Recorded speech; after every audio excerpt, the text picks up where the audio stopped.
We got some drama to talk about tonight, and even a rare moment where Alan and I disagree on something. So this should be pretty epic. Welcome, everyone.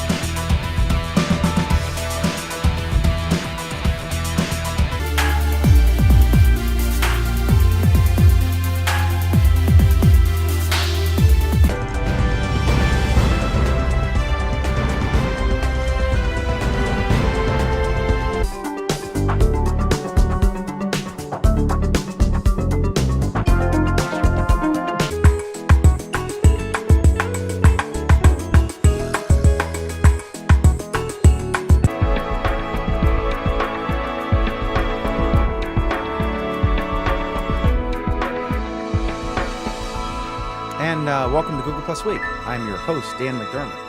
I lead these people. Not really. They all yell at me all the time. Okay, so let me bring our panel in. This is Google Plus Week for May 16, 2015. Let's introduce said panel. 2014, Dan. What did I say? 2015. Just to I'm normally scatterbrained, but I'm especially so tonight because our paper was delayed and I'm on 2 hours sleep. But I'm actually more cognizant than when I have a nap. So there's that. Okay, so our panelist, Alan Furstenberg, welcome, sir. Good to have you with us. Hey, Dan. Good to have you, sir. Alan is in New York. Sure. In Frederick, Maryland, we have Mr. Craig Shipp. Welcome, Craig. Hello. Actually, I'm in Thurmont, Maryland. Thurmont, Maryland. Apologies. Close enough.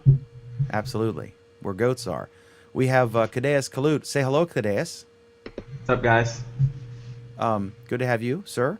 We have Harold Carey here with us. Harold, how are you, sir? Hi, Dan the man. He's in Utah, right? Idaho. No, Sorry. Pam Adger's here, and she's just had a veggie patty, was it, Pam? No, it was a regular hamburger. And if you don't believe us, we have the video to prove it. Joining us from Utah, from West Jordan, Utah, right? We're in Utah. Sheila Dubois. Is it East Jordan or West Jordan? Oh, she's frozen. She's frozen. Her mic's off. You know, I thought someone was laughing at my joke, but it just turns out she's frozen in a perpetual smile. Yeah. And I couldn't tell it was frozen because she smiles a lot. So, okay, so that happened. Okay, so we will intro her when she comes back. Unless I just can't hear her. and we're having a conversation. This is a monologue. I'm stepping over. All right, so our first topic, we have a bunch of topics, and several folks have added stuff. And it's time for Dan to mute his phone. But our first topic is the FCC vote. It's a hot... Give us a brief description, Alan, and tell me why this is getting such little concern compared to SOPA, when this is actually a much bigger threat, in my opinion. And I'm seeing this in some cases framed as a partisan issue when I don't think it should be. I'm seeing like it's the liberals against the conservatives, the pro-business versus the crazy liberal, and it doesn't make any sense to me. Alan, that set you up enough so I can read the Verge article. I want to read what you're talking. Well, thank you, Dan. For starters, so the issue that's been going on is the FCC net neutrality issue. The chairman of the FCC several weeks back kind of behind the scenes floated a proposal which received pretty widespread outrage. And this proposal was basically going to allow for ISPs to, it wasn't entirely clear, but it was pretty clear that what it was proposing is to allow data providers to make negotiations with ISPs for preferential treatment of their data. And this would violate all sorts of net neutrality principles. The FCC chairman and several ISPs said, no, this is still net neutrality. This is exactly what we've been talking about all along. This is nothing really that new, but, you know, it is. And critics including, some names like Netflix and Google and Apple and Microsoft, and, those guys, little names in the industry, came out complaining and talking about how this really was going to cause problems in the Internet of the future. So this was on a proposal that was just floated. There was no official release. What happened this week is that the FCC officially voted to open comments on a net neutrality proposal. And I have not read the current language of this proposal, but the FCC voted 3-2 to open the comment period for this proposal. So now what happens is that interested parties of all sorts, and that includes everyone like you and me, now have an opportunity to officially read the proposal and to submit their comments to the FCC regarding the proposal. Can anyone do that? Because I know, it's not like the Supreme Court where you have to have a lawyer who is admitted to the Supreme Court bar submit your brief. In this case, any moron like one of us can do it? Anybody can do it. However, the FCC has to publish all of them. But in general, what happens is, they'll get, hundreds of thousands of comments, and they will summarize the comments. I think the key question is, are these de facto monopolies? In my case, I have one choice, because there's always been a separate set of rules. No one can say that Walmart doesn't have a right to have a great value brand, or Target doesn't have a right to have, I think it's like Market Fresh or Market something in their store, competing with Keebler. But I can go to Walmart or Target or the local neighborhood grocery store or Costco. I got options. Most people don't have an option for real fast internet. And I think that's where the government has historically had a more restrictive role. And even Craig, who is such a minimum government guy to border on an anarchist, agrees that we should have regulation and that net neutrality should be forced because most people don't have competition. Actually, Dan, I don't agree that we should have regulation. I think that what we need is a pipe, a fiber optic pipe, if you will, run to every house, and then let multiple companies compete over that pipe. So the government steps in from a standpoint of they make sure all the pipes are run, and then there's competition with private companies providing the services.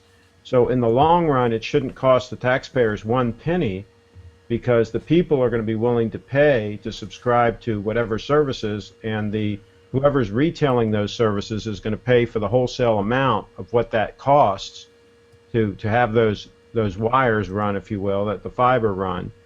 And so basically it shouldn't end up costing the taxpayers one penny, and the government's only involvement should be making sure that all those pipes are run to all of the houses, just like we have a plumbing system, but the difference being you could have multiple people providing the internet, whereas with the water, you have one waterworks company that has to provide that. You can't really have competition there. So this is a situation where you could have legitimate competition from private companies, whereas you can't really have that with water.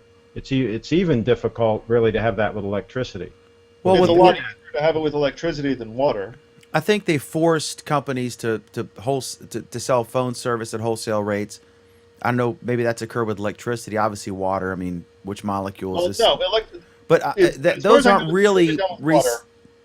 Electricity does it. You see that now in a number of states where you've got a company, the electric company, is selling transit. So there's one cost for transit and one cost for power itself, and you can pick who is providing the power. Both of those are different. There was a lackluster attempt to force, to open up the telephone wires back in the late 90s, early 2000s. It didn't go anywhere. It didn't work, mostly because the big companies still owned the transit wires. They were just required to lease them out. That collapsed, and I forget under which legislation finally got rid of it once and for all. The thing that scares everybody and scares me is that one day Comcast is going to develop their own great website about Native Americans, about the Navajo, and they're going to have a really fast response for videos and photos. But when somebody else does it, the Navajo people, is it .org or Harold? Are you NavajoPeople.org. They're going to price you out of it, right? At the hearing for this, they had a hearing before Congress, and there was a guy who has a golfing channel. He keeps saying it's the golfing lifestyle. You know, it's the golfing channel. I guess they do shows about golfers and golfing lifestyle. And Comcast owns the main golf channel. And so he's trying to get carriage on their network. And I went through this personally. There is no local television station that covers Warren County or Frederick County, Virginia. If a building explodes, then yeah, the helicopters from DC will come and film it. But there is no TV news that on a daily or even weekly basis or even monthly basis covers either county. I own the #1 newspaper in one county and #2 in the other one. And I'm into video, and I approached Comcast. They laughed me out of the room. They wanted me to pay like 50 grand a month, or I forget how much it was. And for a little market, maybe it was 50 grand a year, I can't remember. But to get a channel, just to be able to give people coverage of stuff in their local community. And so they own the pipes. And if, you know, DirecTV, I mean, they're there too, but most people will get cable if they have that option because that's how you get the broadband. And if they start playing games like this, when it's the internet, and then I'll throw back to whoever, but the internet's always been about democracy. Finally, there's no middlemen deciding you have to sleep with someone or bribe someone or know somebody to make it famous. You can be an iCarly or a Justin Bieber or that kid in the Philippines who got discovered and became the lead singer of Journey, based sheerly on partly on looks and stuff, but mainly on talent. And so it was just a complete democracy. And now this is gone because if you wanted to come up with a streaming service, you know, they showed that chart where after Netflix paid Comcast, it shot up. And it takes away the big advantage that we had. So, We're back to Dan, now the internet's becoming the legacy media. Here's an analogy, okay? It'd be like we've got the interstate highway system, and it would be like, imagine that UPS could say, okay, all of our trucks can use the highways and we can deliver things, but FedEx can't use them. Or we can use the highways at 70 miles an hour, but FedEx has to use them at 40 miles an hour.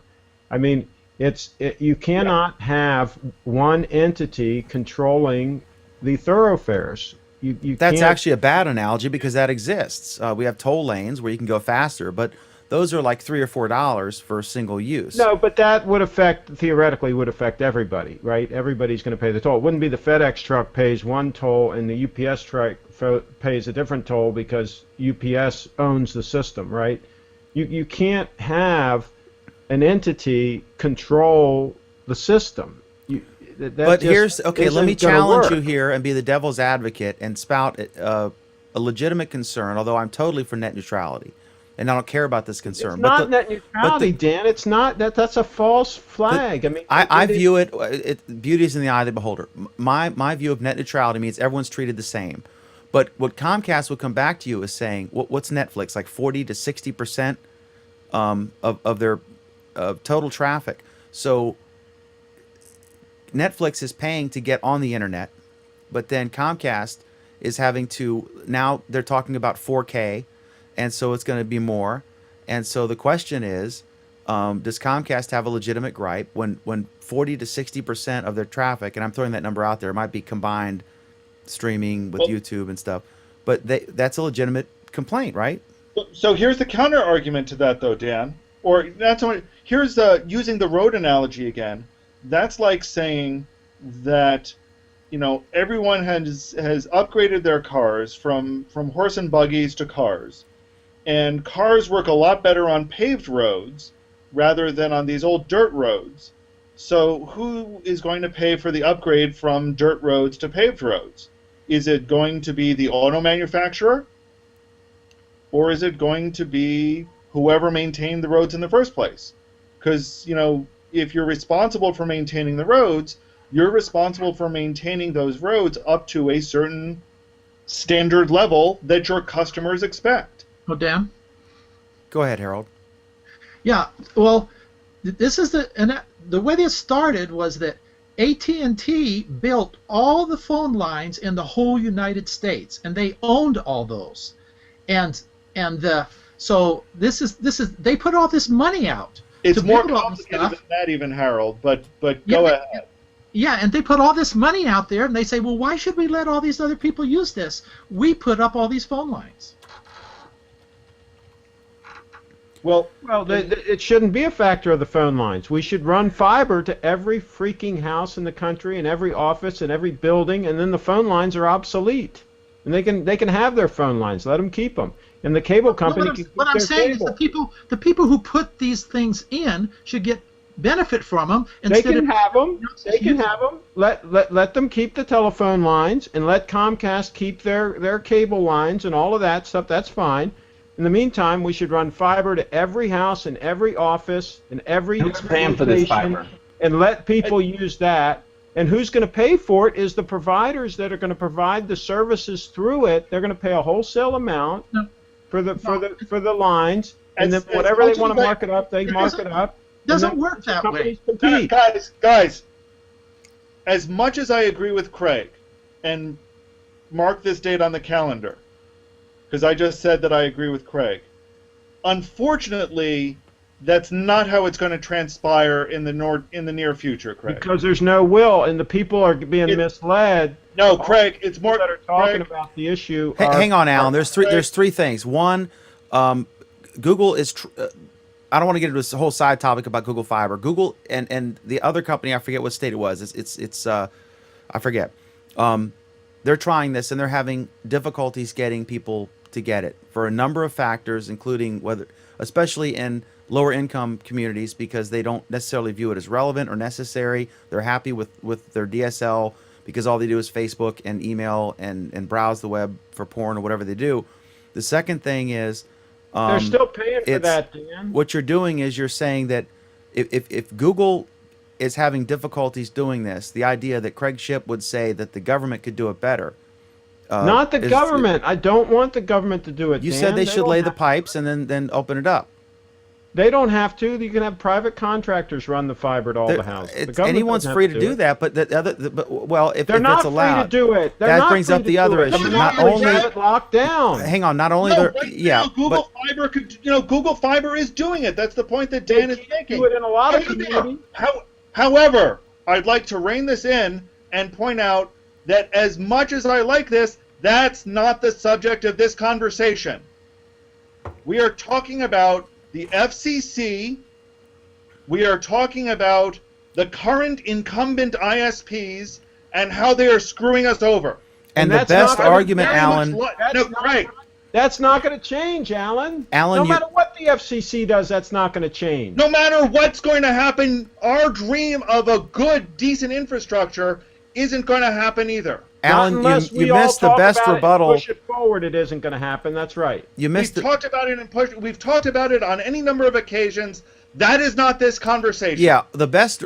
My analogy, which you rebutted with the horse and buggy argument, a better shoot back at my devil's advocate point would be it's extremely hypocritical for Comcast, on the one hand, to engage in battles with TV stations and with content providers and have blackouts because they say they keep encroaching on the cost and they're having to pass it on to their poor Comcast customers, when at the same time they're screwing Netflix and making them pay, knowing that Netflix is going to have to charge their customers who are Comcast customers. So instead of Comcast charging them, they're going to make instead of Comcast paying for content and selling it to their customers and having an increasingly high bill that they have to pass on to the customers, they want to make the other guy be the bad guy.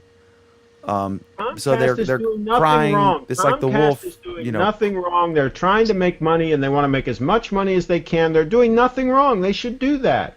AT&T should do that. No, I have no problem with them doing that. They just need some competition. That's the problem here, and that's why you people don't see what the real problem is.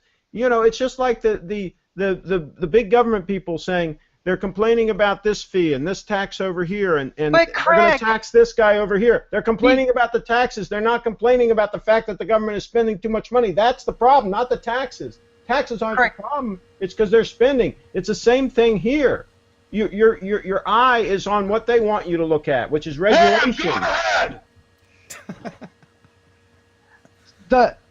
No one's disagreeing with you, Craig, but the problem is that that's not what this particular article is about. We cannot sit and try and predict the future and say, well, it should be this and it should be that, and we should just have some multi-billionaire roll in some fiber and, A lot of these articles are... No, I'm telling you that the problem is Comcast is losing customers to Netflix, so they want another avenue of making money. So they're doing exactly what the TV stations are doing to Comcast to the internet, because they are losing their market share, and they can't stay in business if they continue to lose market share.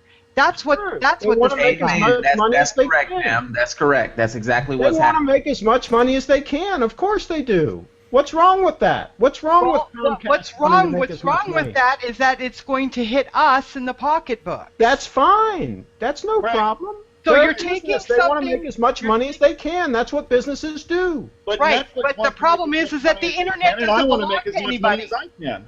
Okay, so getting back to our The internet topic. doesn't belong to anybody. That's the problem. They Yeah, but want to regulate something that doesn't even belong to them. fiber, the cable modem coming into your house, that cable, that belongs to Comcast, and they want to make as much money as they can off of it. And they should. The cable from my garage to the house doesn't belong to anybody except for maybe Verizon now, because they installed their stuff. Who are you? When I bought the house, it already had cable. Who are you buying your internet from? Verizon. And it comes in over what? Over the phone line? No, it comes in over fiber optic. Whatever. I It have fiber goes about optic. the Okay, so DMARC. Verizon They owns own the that. line from their plan to your DMARC. But Comcast doesn't necessarily own the cable underground. They own the cable to your DMARC. They only own the rights to my area. They didn't lay the cable. That's right. That's right. Well, I don't know who laid the cable, but they probably bought them out from Adelphia or somebody else. But the point is, they like you say, they own that right, and they've lobbied and they've paid big money for that, and so they're into your house, and they want to make as much money off of that as they possibly can.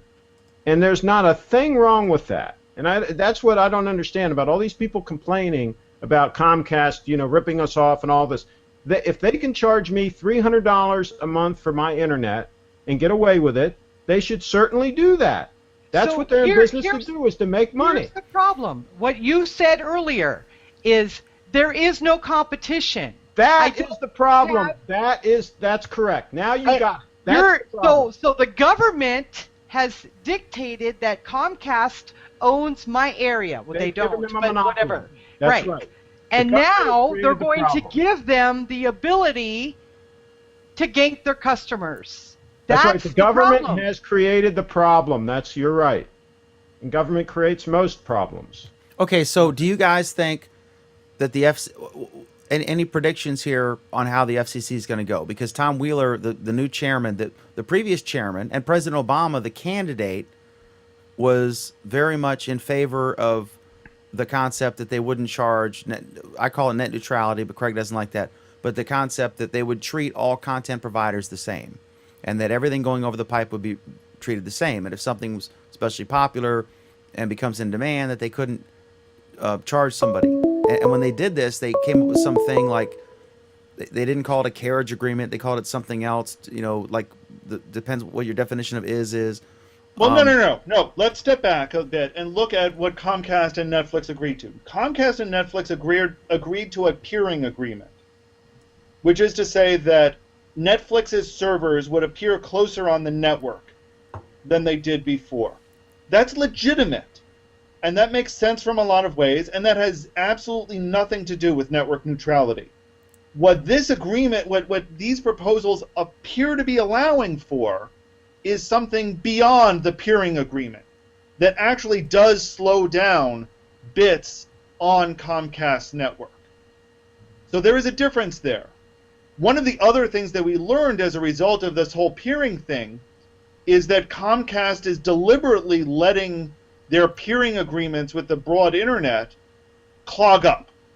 Comcast is essentially saying, we don't really care about the internet as a whole, so we'll let those connections get congested, and then force these peering agreements outside. And this net neutrality tool from the FCC doesn't change that at all. Craig and Alan, can you define what you view as the simple definition, the basic premise of net neutrality? And then Craig, can you, because apparently we disagree on this. I would say that net neutrality is an ISP treating all bits on equal priority, no matter what their origin or destination.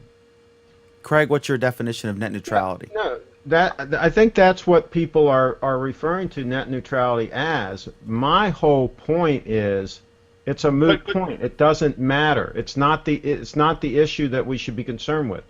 The issue that should be concerned with is Sprint just announced that they're gonna throttle. When you get to a certain amount on their unlimited use, right? The problem. Okay, listen. That's okay. Just to our viewers, just know that is. We don't have high-speed internet available in this country, and there are other countries that do have it available, and they're getting a competitive advantage because everybody's arguing over net neutrality and regulations and all this other stuff. Meanwhile, these other countries are leaving us in the dust. There are countries in Africa that are running fiber everywhere. India has high-speed internet, wireless internet almost everywhere. They don't even have water in their huts. Greg, they don't even have water. Okay. Greg, Wait a minute. Internet, right? And we are being left in the dust. Hold on now. Bullshit on you. Wait a minute. Don't forget, folks, you can watch our program at johnmclaughlin.com every week. Go ahead. Who wants to go? Way off the rails, guys. Wireless internet on the cell phones. They don't even have inside plumbing. Greg, this is way off the rails. This is totally off the topic. Chad says this is better than Olympic table tennis. This is getting way off topic. This is way off topic. Let's get back on topic. Come on, guys. Topic is meaningless, is what I'm trying to tell you. People don't get it. It doesn't matter what the FCC does. We're screwed until we get real high-speed internet. Okay, Craig. So we're screwed. Glad to hear that you think we're screwed. Now, can the rest of us talk about the FCC? Go ahead. Thank you.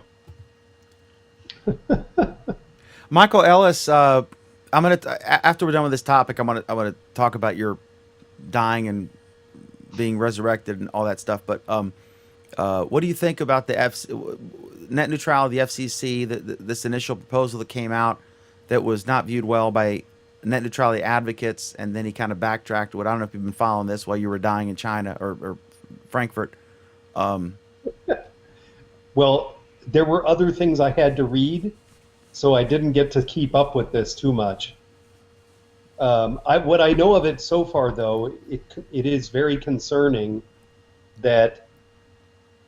I don't know enough to give a real strong opinion on this, but I have general fear that these interests that want to sell us things and have monopolies granted to them by government end up screwing the consumers while we're being told it's in our best interests, and I'm sure it's not going to be in our best interests. I don't have anything to back that up except my general life experience. Yeah, I think that the key issue is... By the way, you're rocking the beard. I love that beard. Yeah, that there's no shaving allowed in Germany now, see? So, especially when you're unconscious on a operating table. But, okay, my last comment, and then you guys can sum up and whatever, is... No, it's not going to be your last comment, Dan, trust me. A rebuttal is not a comment. Well, because you asked me to explain one other aspect that we haven't gotten to yet. Okay, the key thing is there's a difference between a monopoly and a non-monopoly in the way the government views whether you can do certain things. And for most people, you have one choice. Some people are lucky enough to have two, and a very few people are lucky enough to have three. Kansas City comes to mind. But in general, you can have your cable provider provide you high-speed internet, or you can go with DSL, and it's like 3 down and 3 up, or 1 up, whatever it is, or shitty no internet or dial-up, whatever.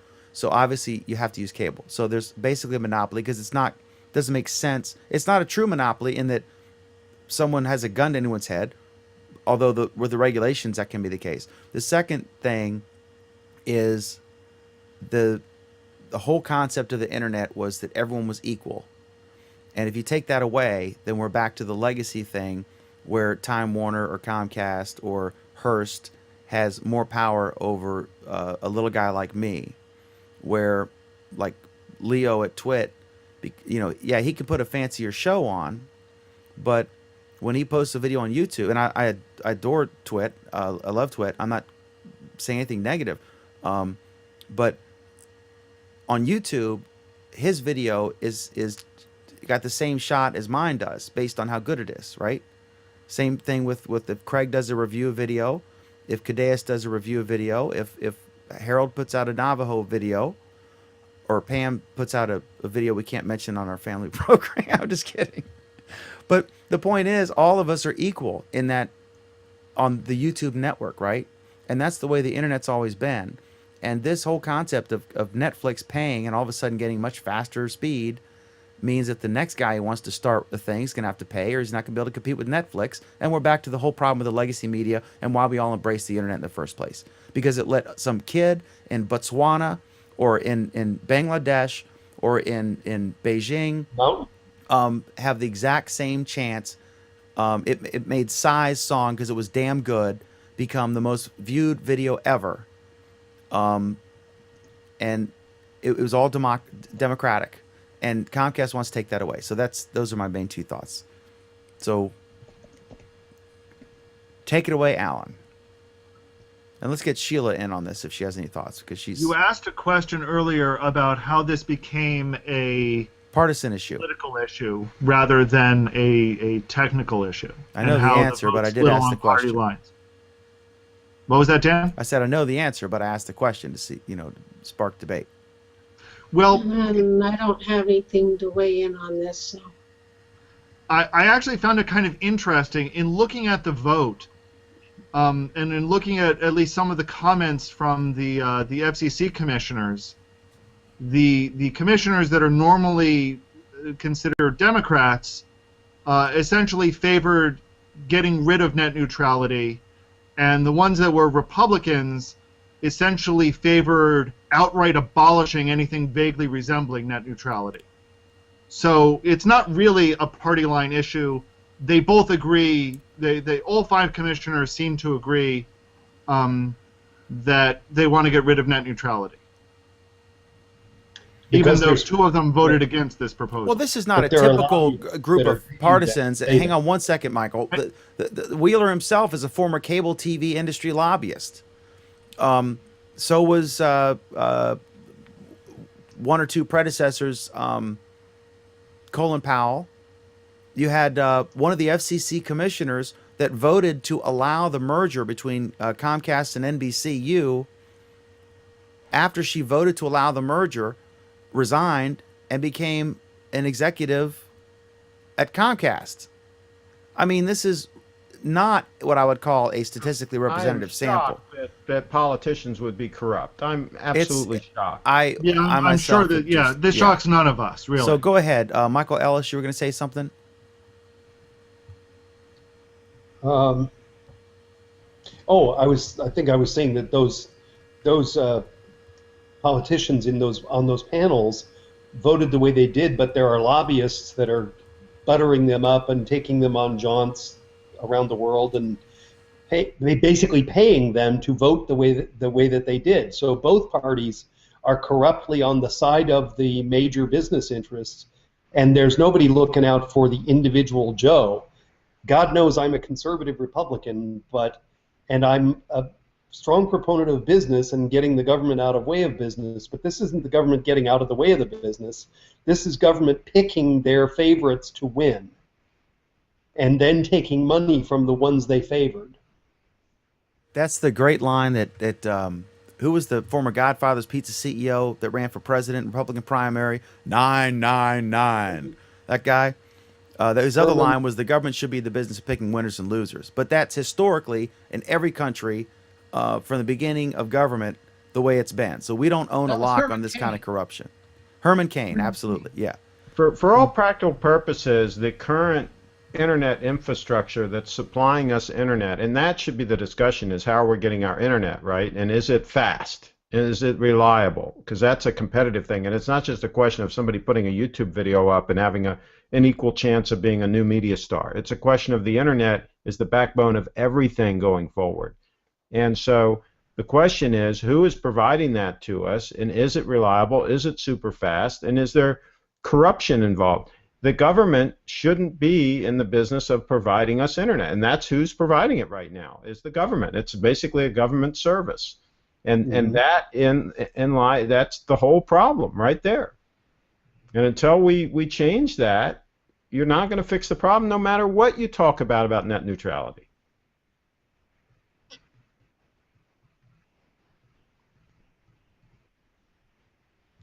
Dan, you better take control of this, because I can't speak. So we're good there? Are we good there? Everybody agree? No, we're not. I think there's a lot more that really needs to be talked about on this subject, but I don't think we're going to be talking about it tonight.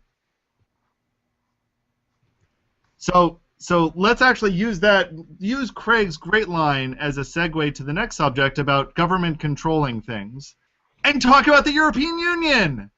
So tell us about the European Union, Alan. Yeah. So the International Court of the Court of Justice in the European Union, at least I think I got that right, acted on a case of somebody who wanted Google to remove a link to a newspaper article about his house being sold in a bankruptcy hearing. And he maintained that Google in this case was a data processor, and as such needed to follow data processing laws, which allowed him to request that his data be removed. The court agreed.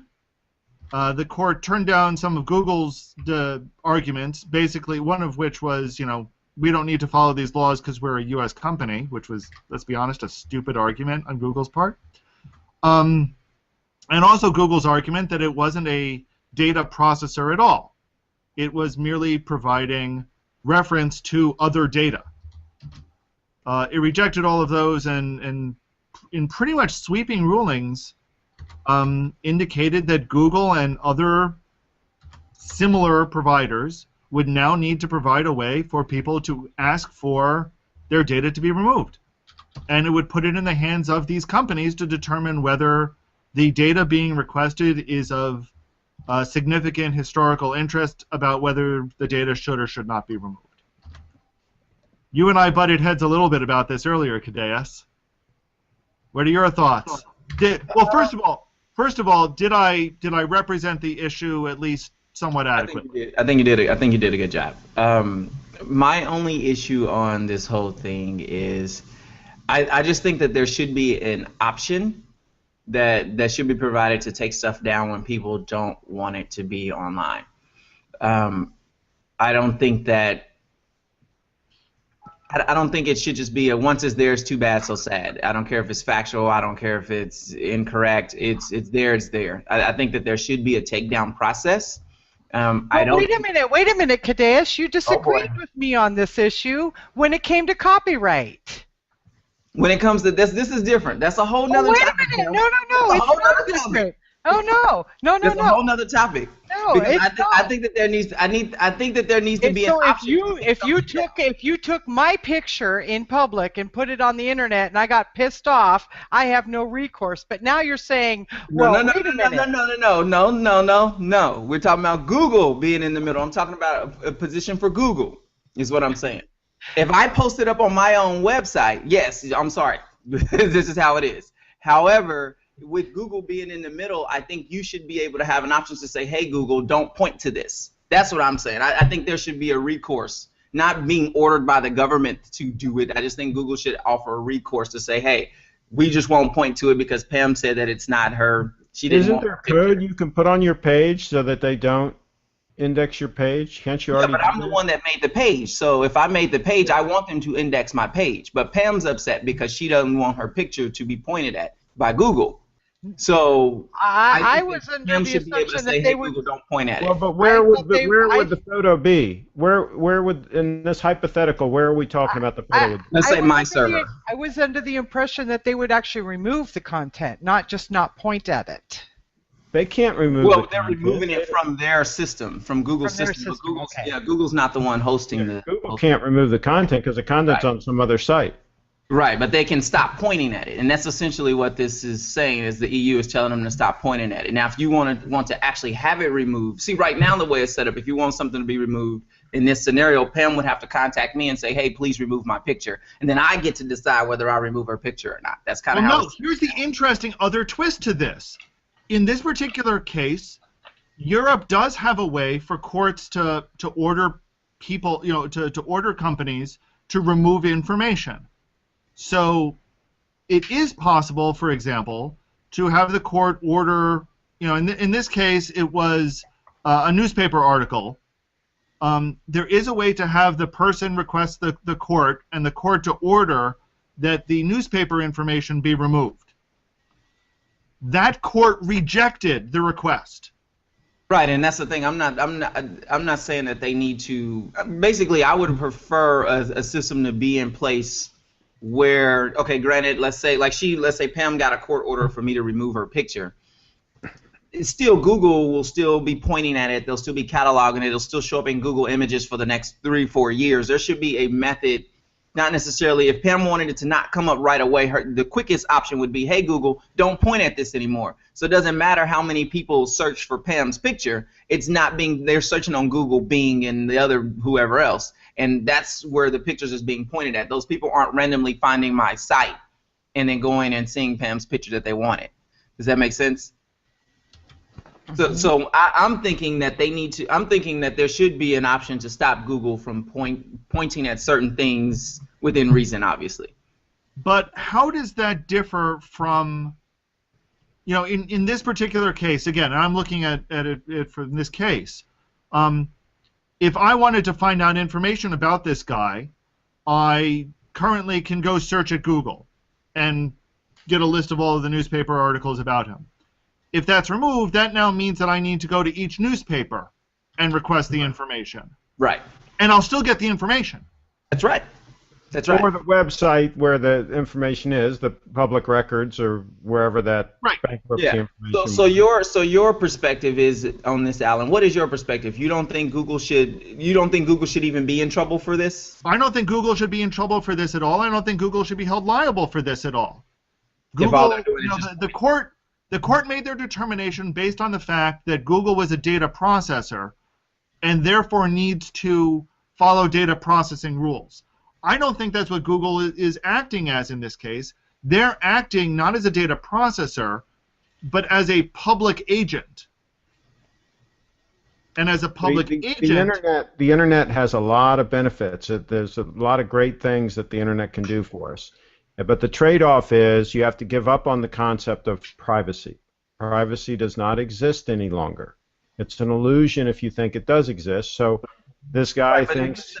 In this scenario, it's not necessarily about privacy. It's just a question of whether or not Google should be ordered by the government. Well, he felt that his privacy was being violated because this information about this bankruptcy was out there, and he didn't want it out there, and it certainly is a privacy issue. No, it's not. It's not exactly a privacy issue. For him, it was a privacy issue, but the issue of what we're talking about is the fact that is it right or wrong for the EU to order Google to offer this option? In most cases, it's probably going to be because there's information out there that somebody doesn't want out there, and call it privacy or whatever you want to call it, but the fact is it's information that somebody doesn't want in the index.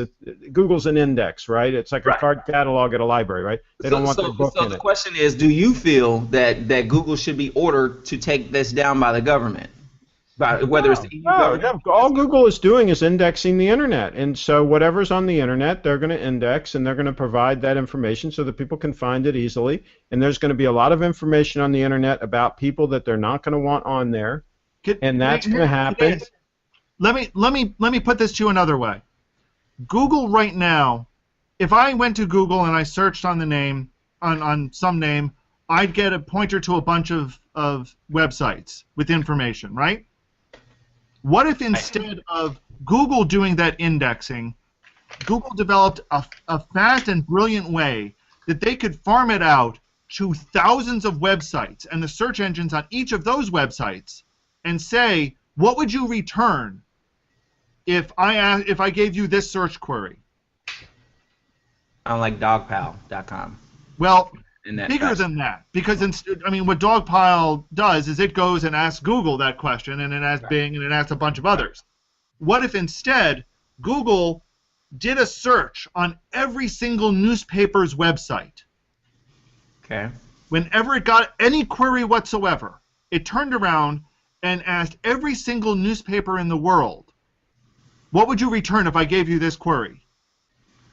Right. It's And going then to. They could still regulate it, Alan. Under that scenario, all that the EU would do is they would say, okay, we want to regulate the results or whatever it is you're getting from all of those sites. Google is still the arbiter of the information, right? But in this case, no. Under this ruling, the reason why this ruling works is because the court said that Google was a data processor. Under the scenario that I just gave you, Google is no longer a data processor. The other ones would be the data processors, but all they would do is they do a different suit and under a different rule, saying that they're the organizer of the data that has been processed by somebody else, and they're still going to be able to go after them. I mean, no, if they want to go after them, they'll figure out a way to go after them. But all I'm saying is you can't have a functioning internet that's doing all the things that it's doing and then say, okay, but sometimes I want to be able to stop the function of the internet. And that's basically what this is it would be stopping the function of Google, which is provide all the information that's out there, right? Let us find it through Google. Provide all the public information that's out there. I want to be clear. Okay, so when you start stifling that, so the point is when you start stifling that, you start slowly but surely crippling the internet. But Google does that themselves, right? I mean, they take their paying customers and they return a different result based on that. They also have a porn filter on their search results. So now if you want to look up certain things, you have to be very creative and in your keywords and stuff like that. So they do that voluntarily. So you know what? I think. But they're deciding to do that, though, Pam. Shut the hell up and suck it up. I just don't think They they already play God with the internet and the search results because they think that they have the right to do that. Well, now the EU says no, they don't. So I don't think a government should step in and say that. The difference is they're doing it themselves as opposed to some outside entity telling them to do it. It's their business. It's Google's You know what? business. So wait a minute. So my kid does something wrong, and I tell them not to do it, and so they go behind my back and do it anyway because they think they know better. This is the same type of thing. Google's throwing a tantrum because they don't want another entity telling them how to do what they already choose to do. Pam, I want to point out that under this ruling, it actually gives Google more power, not less. Okay, explain that. Because under this ruling, it's not, as I've read it, and I'm willing to be told that I'm wrong on this one, but as I've read it and as I've seen the people explain it, under this ruling, Google, at Google's own discretion, will take data down. Google does not need to react to a court order. They do not need to react to any government interfering at all. They can do that now anyway, Alan. They can include or exclude anything from their index that they want to. It's their search. Right. All this ruling has said is that Google now needs to have a way for people to request their data to be taken down. And That's Google, at its discretion, may or may not take it down. That's right, which they can do right now. Yes. I could request Google take something down, and they could or not take it down as they wish, right? Yes. It's their search engine. They should be able to do whatever they want with it. I mean, and we don't have to use it. We can use Bing or something else. Well, but here's the thing. This also implies that if you request the same thing from anybody else, they need to do the exact same thing. So, I can't just switch to another search engine now. Well, yeah, I mean, yeah, if the government does their thing, but I'm talking about. I didn't say the government. No, Nowhere I'm is just the saying. government doing anything here. Yeah, well, I mean, the EU is trying to put this in place. I mean, that's the point of the No, suit, the EU's right? not trying to put this in place. The EU put this in place. It's a done deal. Okay, This is what the court ruled. Okay, so it's a done deal for now. It'll be fought or whatever, but I'm sure Google's fighting it. But the Google fought it. They lost. Game over. I don't know that the game is over, Craig. You don't think they'll appeal? There is no appeal. This is the highest court. There's nobody to appeal to. Okay, we'll see. There's nobody to appeal to. So in the end, Alan, are you saying that you like this or you don't? No, I don't like it. You don't like it. What do you see wrong with it? What I see wrong with it is that it's going to create an arbitrary set of rules that are enforced even more arbitrarily than the rules are now. And it will, and the purpose that it serves does not serve the public interest at all.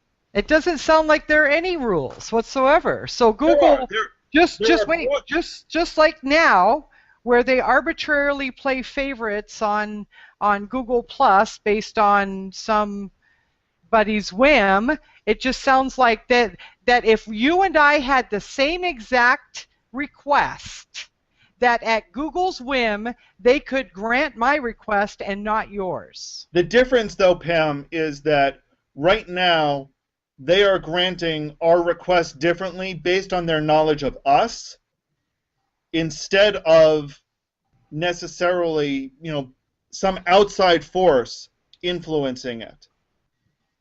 Previously, all of us tended to rely on the fact that that the search engines as a whole are being more or less fair arbiters.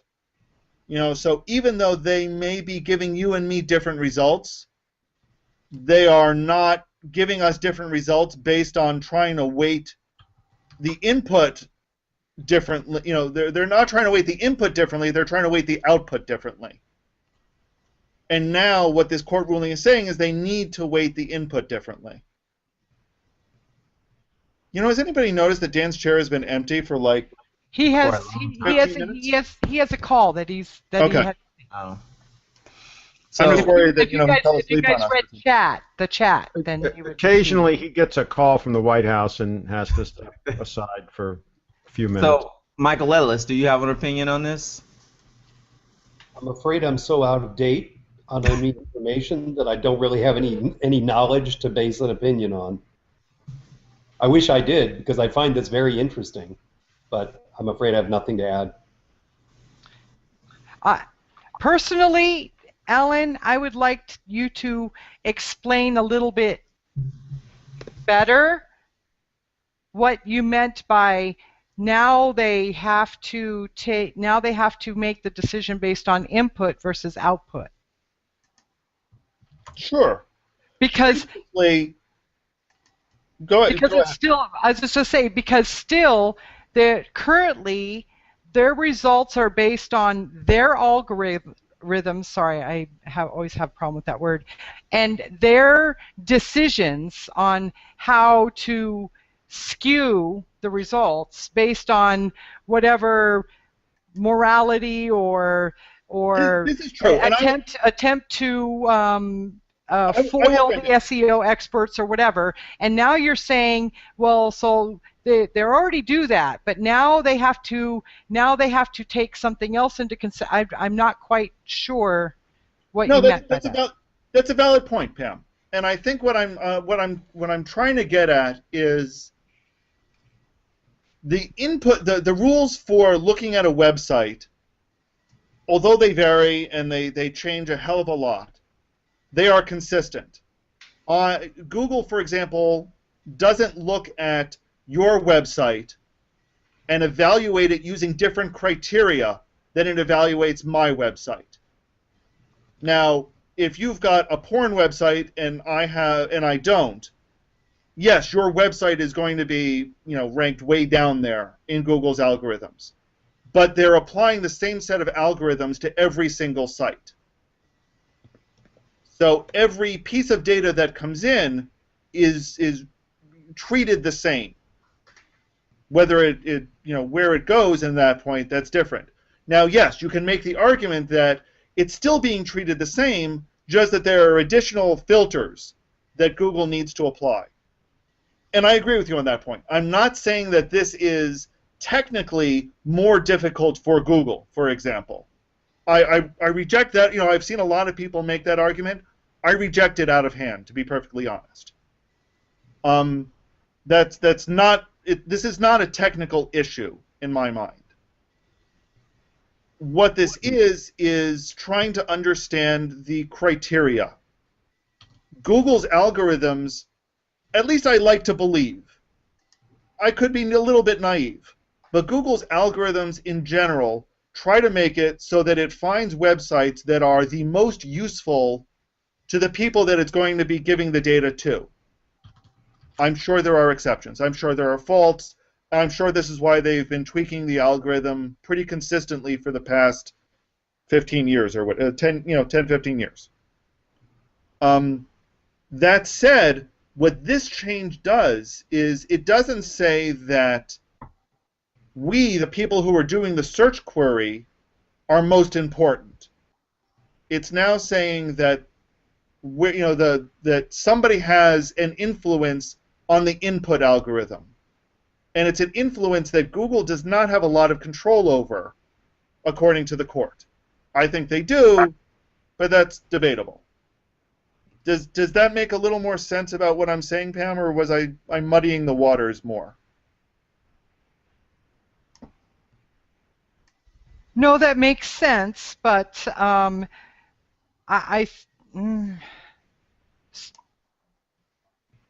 And don't get me wrong, I see your point, and I agree with it on some level. But Google still doesn't have to grant the wishes of the people who request it. So they could just reject them all, right? I mean, well, here's the thing. My guess is that if Google just rejects all of them, then the court is going to step in and fine them some, ridiculous amount of money for not following the court's order. That's a guess. I think what Google is going to need to... Well, I think one of two things are going to happen. Either Google is going to put up a clear set of guidelines about how they're going to evaluate each one and evaluate them on a case-by-case basis. Or what I think is more likely is that Google and Bing and Baidu are all going to get together and they're going to create a European privacy clearinghouse, or whatever they decide to call it, when people will petition this central clearinghouse, and the clearinghouse will make a decision and give that information to the major search engines. And that keeps them out of the hot water. Right. It keeps them out of the hot water, plus it enforces a set of rules consistently across the board. Because otherwise, if Google, accepts a claim from someone to remove, and Bing doesn't, somebody's going to get pissed off. And it's almost certainly going to be the complainant, and whichever side granted it is going to back them. So rather than deal with that mess, they're just going to create a central clearinghouse. And everyone that doesn't sign up to that clearinghouse is going to get into trouble with EU. That's my guess about what's going to happen. But that's purely a guess. If they're smart, that's what they'll do anyway.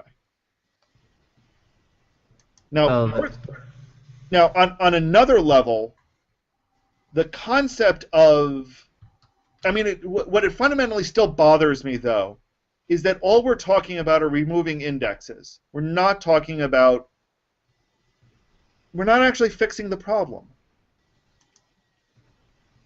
And I think any real fix to the problem... It's not like a DMCA request or whatever, where they actually swipe or wipe out the content itself. Right. And to be honest, I wouldn't want that. That is a really terrifying idea to me. But I agree. I think this solution isn't a solution. It causes more problems than solutions.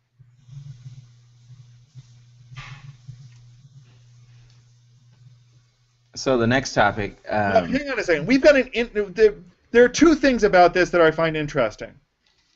The first is this comment from Cy. I think this is the interesting point. The ruling would exclude a foreclosure in the results, a Joe Smith search. So if you search for Joe Smith, it couldn't mention the foreclosure, but show Joe Smith's foreclosure on a search for foreclosures.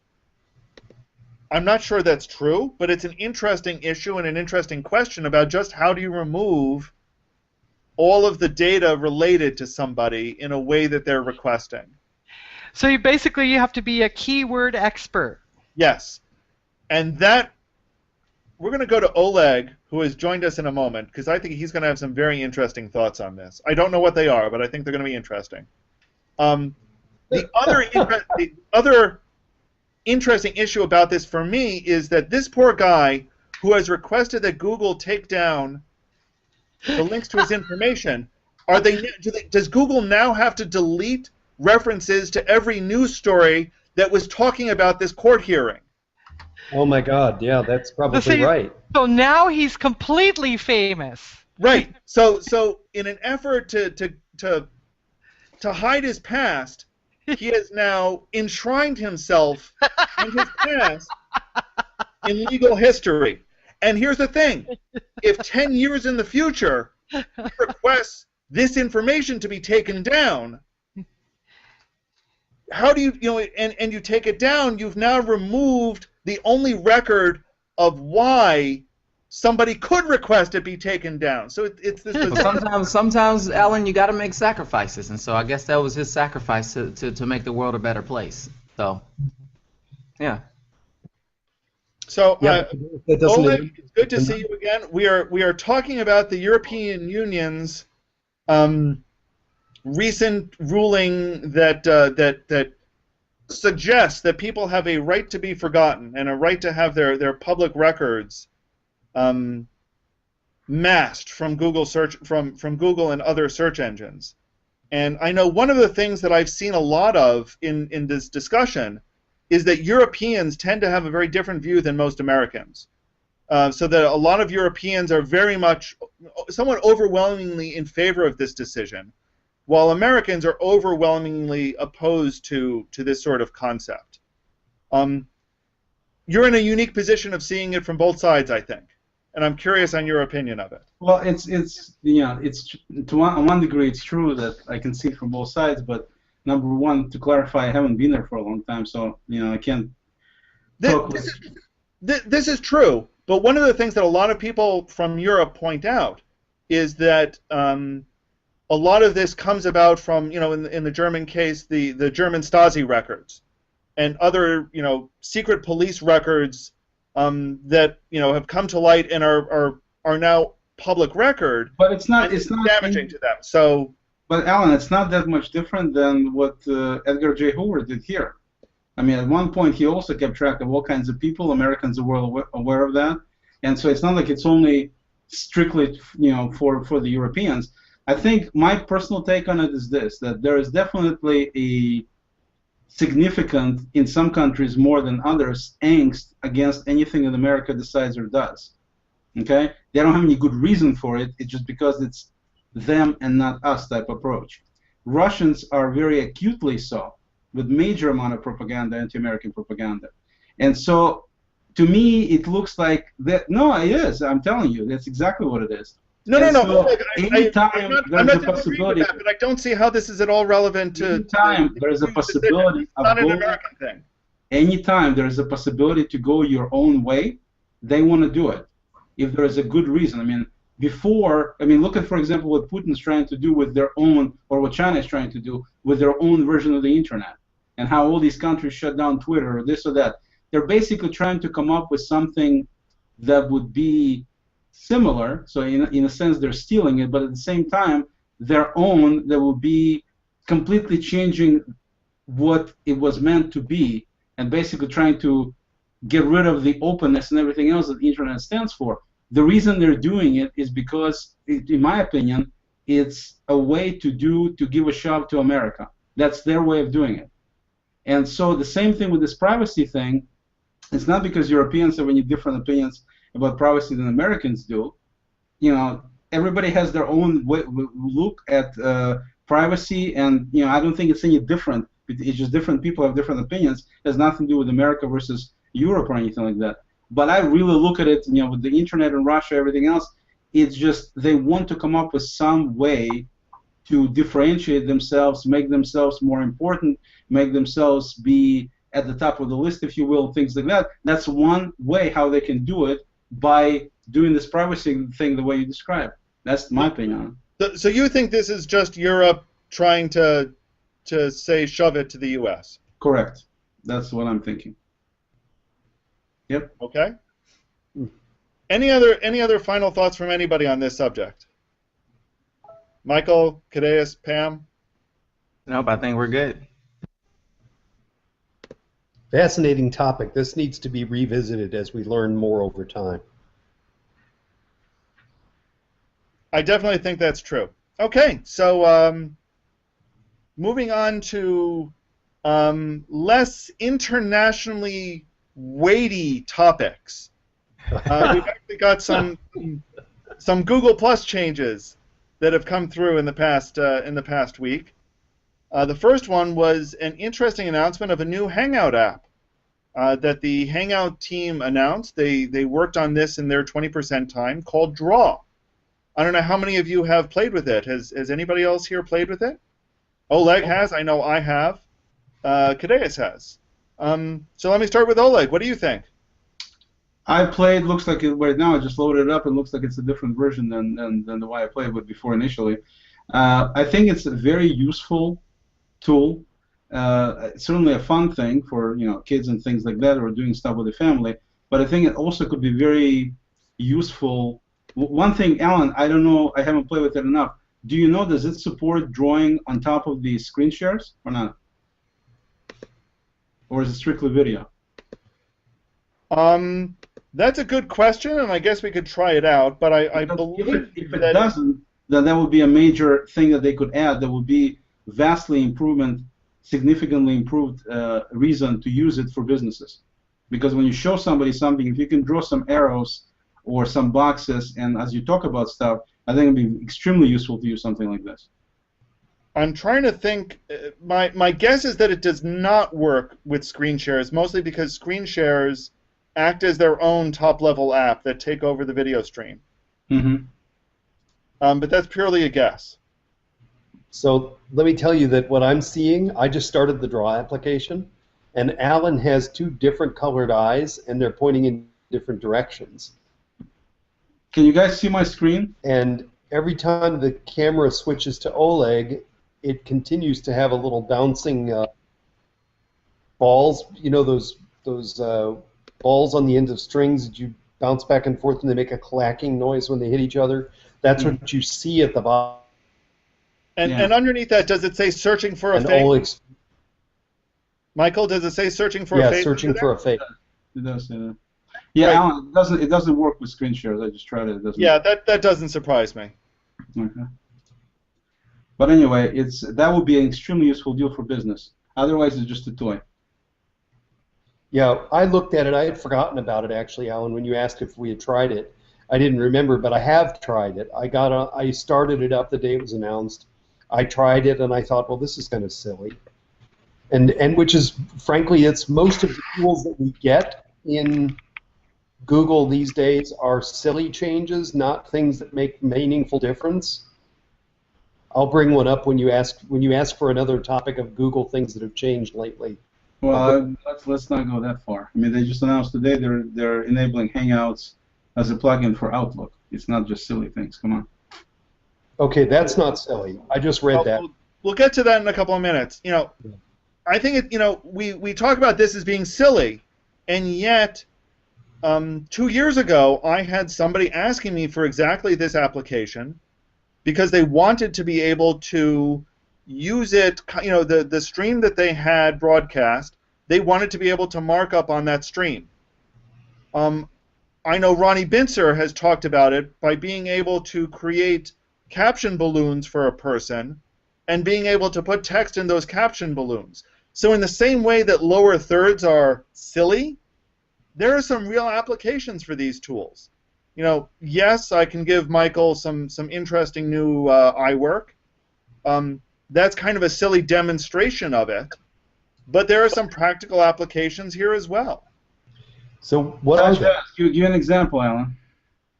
I think the stuff that Ronnie Binzer is doing with it is a very practical application. He's Not using in it real to time. put captions on people and on scenes as they're happening in a way that lower thirds doesn't easily allow for. I understand, but it's not something you can do in real time. There's too much clicking and typing and everything else to make it a real-time deal. So you can't do it fast enough if you're actually looking at a real-time video. Well, I think if you've got a producer, you can and you do. Yeah, I don't know about that. I mean, And that's one of the things that this does, is that it lets you control somebody else's video stream. Yeah, so that part's interesting enough. Okay. The other thing, and this is my beef with this, to be honest. Yes, it's silly, and I'm going to be the first to admit that 98% of this app is silly. My problem is silly apps are fine as long as they demonstrate concepts that will hopefully inspire somebody to create the non-silly version of it. And there are components in here that can't be duplicated. So while some of the overlays can be duplicated, and those are things that we've done in the past, this user interface that we have, the stuff that's now floating over the screen, the fact that when you try to, that it can select where somebody else's face is in their video stream, that's stuff that Hangout developers can't do right now. So as an example for how other Hangout app developers should make their apps, this isn't it. And that's what bothers me the most about this app, is that it could only be done by Google. And as much as I love Google, I want them to be supporting developers, not competing against them. Does that look okay? Well, people wanted to know where Dan was, so the fact that Dan is all over your face, I think, will reassure them greatly. Excellent. This is not good. Dan is sitting on Oleg's face. I swear to God, I'm getting ready to post a picture of Alan with the eyes because this has to be captured. Did you get one? What's a funny caption? What should I say? I was going to say this happened, or what should I say? Just say see you. The eyes have. What happens if you wear glass too long?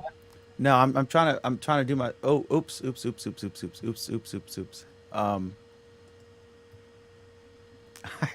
my God, I have to watch it when I screen share. Okay, so what should I say here? I've got this thing. I've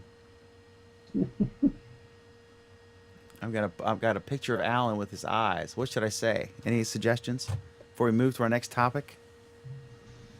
We took a poll, and the eyes have it. Hey, Dan. Yes. Before we move on to our next topic, I think this is one thing that's been aggravating me since I sat down. So as soon as I get a moment, that will happen. Okay? What are you saying? I'm on 2 hours sleep, and I just did a business phone call for 10 minutes, so I don't understand what's going on. It's okay. Let's move on to the next topic. Okay. Yeah, the photos captured. So if anyone has any suggestions for the best caption, I should just say that, caption this photo. Sure, make it a caption this photo. Win That's $25. quick and easy. Like a fill in the blank. Sorry, I just suddenly got silenced by the picture of Oleg's beautiful innocent children there in the background, so we have to ratchet it down a notch. All right, so what's our next topic, Mr. Furstenberg, Dr. Furstenberg, sir? Is there any truth to the next rumor, topic Alan? is- Is there any truth to the rumor that you're going to be the next head of a major Google product? Is there any truth to that rumor? No, obviously there is no truth to that rumor. You think I'd show up on this dinky show if I did? Yeah. See, he's preparing. He's getting his digs ready when I unleash the caption this photo thing. I know there's rumors about area guides being purchased by Google, but Craig's poo-pooed that. But I think he protesteth too much. Okay, so what's our next topic, Dr. Furstenberg, sir? Our next topic, if the price is right. No, our next topic was another interesting change with Google Plus Photos, and I almost hesitate to raise this. Previously, those of us who have Nexus phones had a feature called Photosphere. One of the cool things about Photosphere is, you move it around, and you create a wonderful 360, 180 degree panorama. So you create literally a sphere around you. It does all the stitching. Most of the time it works fairly well. A lot of people have worked on the Photosphere standard, the way that Photospheres can be stored, is public by Google. So Google's made it so that anybody can create a Photosphere and make it available through Google+. Not many people have taken advantage of this, but a few have. What Google's now done is kind of made this one step easier. So if you upload photos that appear to represent a photosphere, even if they're not in photosphere format, Google will convert it into a photosphere as an AutoAwesome photosphere for you. So there have been a couple of examples, and a few photographers have taken advantage of this to demonstrate it. And it's kind of neat if you actually went to the trouble to create the damn thing in the first place. And this is, this is where I have issues with it. That this is cool, this is great, I'm glad to see it, but the number of people who will be taking advantage of this or who can take advantage of it is incredibly small. So once again, are Google Plus Photos for everybody, for the elite photographer, for somebody in between, or who the hell knows? And I think it once again falls into the who the hell knows category. Anybody have thoughts on this?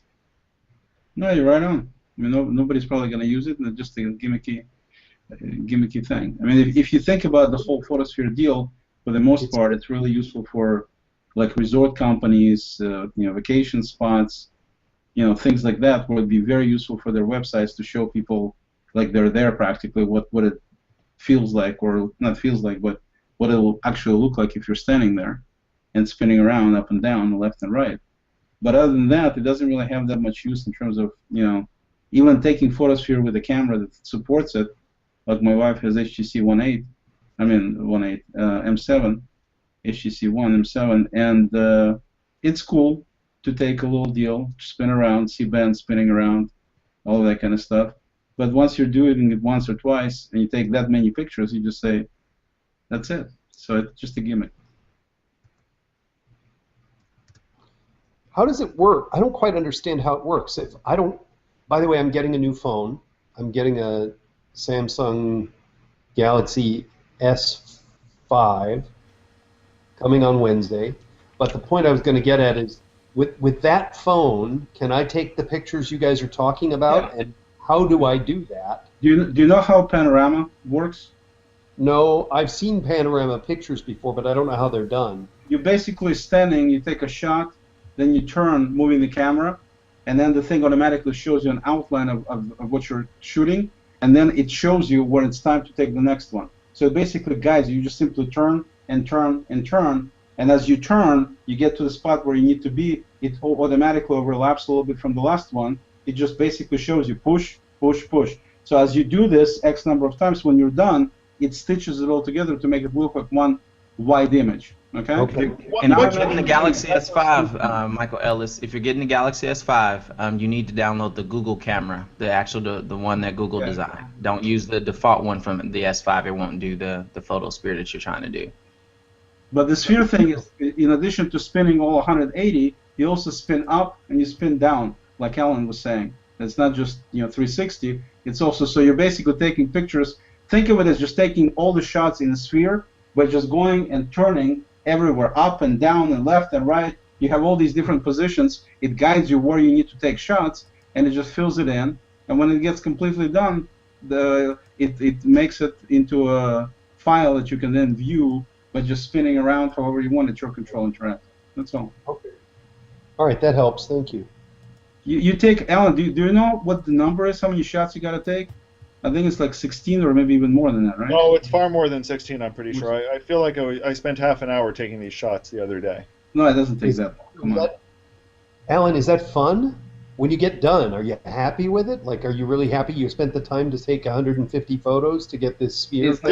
Let me put it sometimes. Sometimes. And with practice, you get better at knowing when you're taking good shots that will work. I have taken some shots, and some of them are on my profile, of, for example, Grand Central Terminal. I didn't do a full 360, but I did a wider scape than a panorama. Mm-hmm. Yeah. It's gorgeous. I mean, it's great. You get this really, feeling like you're in there. Yeah. I've taken other shots. This weekend I took a shot near a lighthouse, and I was expecting that to be a great shot, and it just didn't work. And thinking about it, as I was doing it, I realized that the recommended way to hold the camera is to move the camera almost not at all. So instead of, you think of turning your body around like this, that's a bad way to do it. The best way is really rotate the camera as much as possible and tilt it up and down. Now that's really tough to do, but the results are better. So I had an almost perfect shot, but the flaw in it was bad enough that it's an unusable picture. Yeah, I think what works best when you're inside somewhere. Like Alan was saying, like you have the Grand Central Station, you have this amazing building, and inside of it, if you're spinning around, you got a lot of stuff to see. But if you're spinning around outside and you have a tree here and a tree there, it doesn't really have the same impact as standing in the middle of, Hermitage or something and taking a picture there. So I think the inside of really incredible looking places is the best use for this. Interesting. But it's a gimmick. Anyway, anything further on photospheres? It strikes me as another deep investment of programming time for something that I'm not all that convinced that very many users are going to use it. Well, and here's the thing. Here's where it comes from.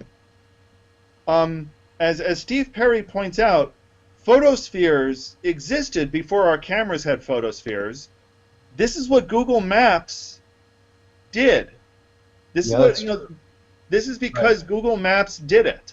Street View. Mm-hmm. It's Street View. And it's a very advanced version of Street View, basically. Yeah. And he says it again on YouTube.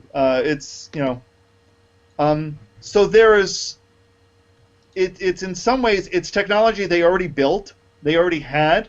They're just pushing it down to a level so that anybody can do it if they want to. And they are continuing to refine it. So, this is work that they needed to do anyway.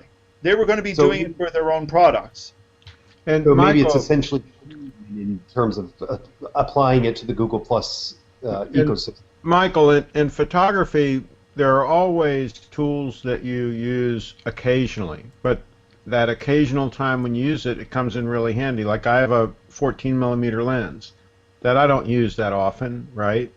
But there are times when I really need that wide-angle lens, and it saves the day, right?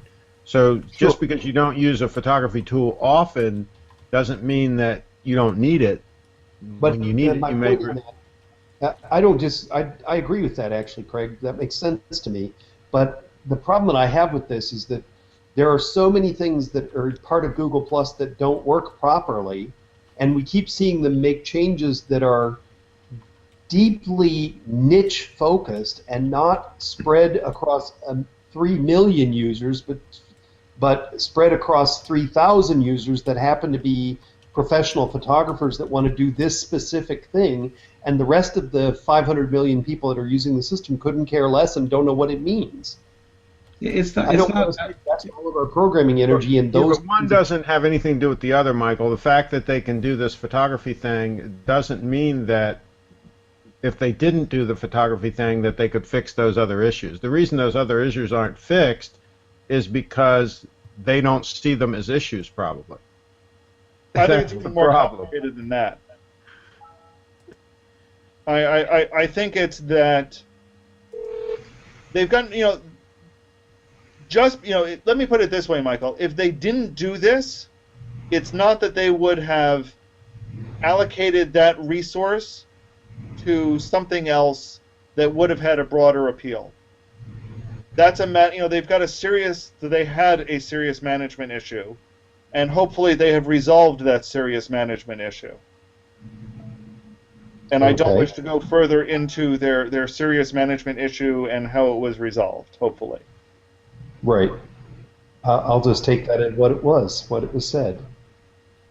But also, like I said, this thing is not just, it is a gimmick for personal use, but at the same time, I think it's, I have some clients that are resort companies, and I think for resorts, it would be a very valuable visual to have on their websites and their blogs and stuff to show people what it's like to be at that resort, because it's a lot more compelling than just looking at regular photo. It's there are a lot of real estate companies who Exactly. do this already. Yeah. Mm-hmm. Exactly. So there's definitely some use for professional use, no question about it. But on a personal level, like you were saying, you're getting a phone. What are you going to do with it? You're going to play with it a couple of times, and for the most part, this is going to be the end of it. There's too much effort involved, and it's not something you're going to be doing most likely. But for professional use, there's definitely some use. Hey, can I ask? I seem to have crazy eyes right now. You think?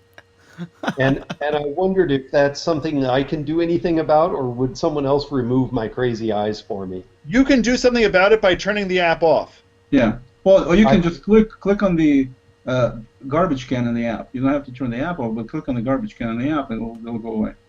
I don't see Top the right garbage. corner in the app. Oh, there we go. Just close the app, click the X on the side. No, the garbage can will do the trick. Come on, It Kadeaus. wasn't working The earlier. Google Glass. When I was Not doing working. Okay, I'll try closing. Actually, it would be cool. Kadeaus has glasses and then Google Glass. We just need to add these to him, and that'll do the trick. I gotta tell you, that's one of the things that's most frustrating to me is that nobody, and I include myself in this, has created the Hangout app yet to put Google Glass on. And I tried to do it several times, and my graphic skills are just so not up to the task. Thanks for the tip. I was afraid I was going to go down in recorded video history with those crazy eyes. Well, no, that was the normalized. Now we're. I think you already did that, Michael Ellis. I didn't. Now it's in YouTube history forever. We have this comment from Steve Perry about photospheres again. There are actually hundreds of Google trusted photographers that are making a living out of this. The Google Business View worldwide and the photospheres, and as Oleg alluded to, resorts and other companies that want these sorts of things. And I don't mean to minimize those things, but I'm frustrated right now with in fact, I saw something today where they changed the way the circles that someone belongs to displays under their profile in the pop-up window that shows their picture and the circles they belong to. Now, instead of a red button with the text that says the name of the single circle if they're only in one, now it's a white button with two little circles on it and the name of in text. It's harder to read than it was before, and I ask myself how much programming effort and system testing and integration testing and all the stuff and user acceptance testing, which I'm sure they don't do, but all of that they would have had to go through. They spent all that energy on that useless change to the user interface that, in my opinion, just my opinion, but in my opinion made it worse, not better. Michael, I love you to death, and we usually agree on everything. But you're talking about things that don't work and a UI that's kludgy and has issues and so on and so forth, and yet you just ordered an Android phone? Greg. What are you thinking? Hey, Craig. Let's not go down this road. Well, speaking of Android, the I/O conference is coming up in a little over a month, and the schedule for it was, or the first run of the schedule for it was announced today. Kadeaus, I know you applied and you didn't get in. I assume Oleg is smart enough to not even try to fight the crowds. Yeah, but I couldn't do it anyway if I wanted to. I will be there. Has anyone else taken a look at the schedule, however? Or am I the only one? I took a couple of glances at it. What did you? What was your take on it so far, Kadeaus? I posted it, but I posted the story about it. I posted the story about it in the document, but that's it. Okay. I didn't look at it. Yeah. I'm so, just you took a glance at it, Kadeaus. What do you think? I'm mainly excited because of the well, actually both categories that I'm really interested in. I'm interested in the gaming side, and I'm interested in the wearable side. So I'm glad that both of those categories are available there. Although I'm not going mother truckers. So I'm trying to. I've been really trying to push the Google Play games only because they have a multiplayer feature that doesn't exist on iOS. But I don't see very many games utilizing it to its full potential.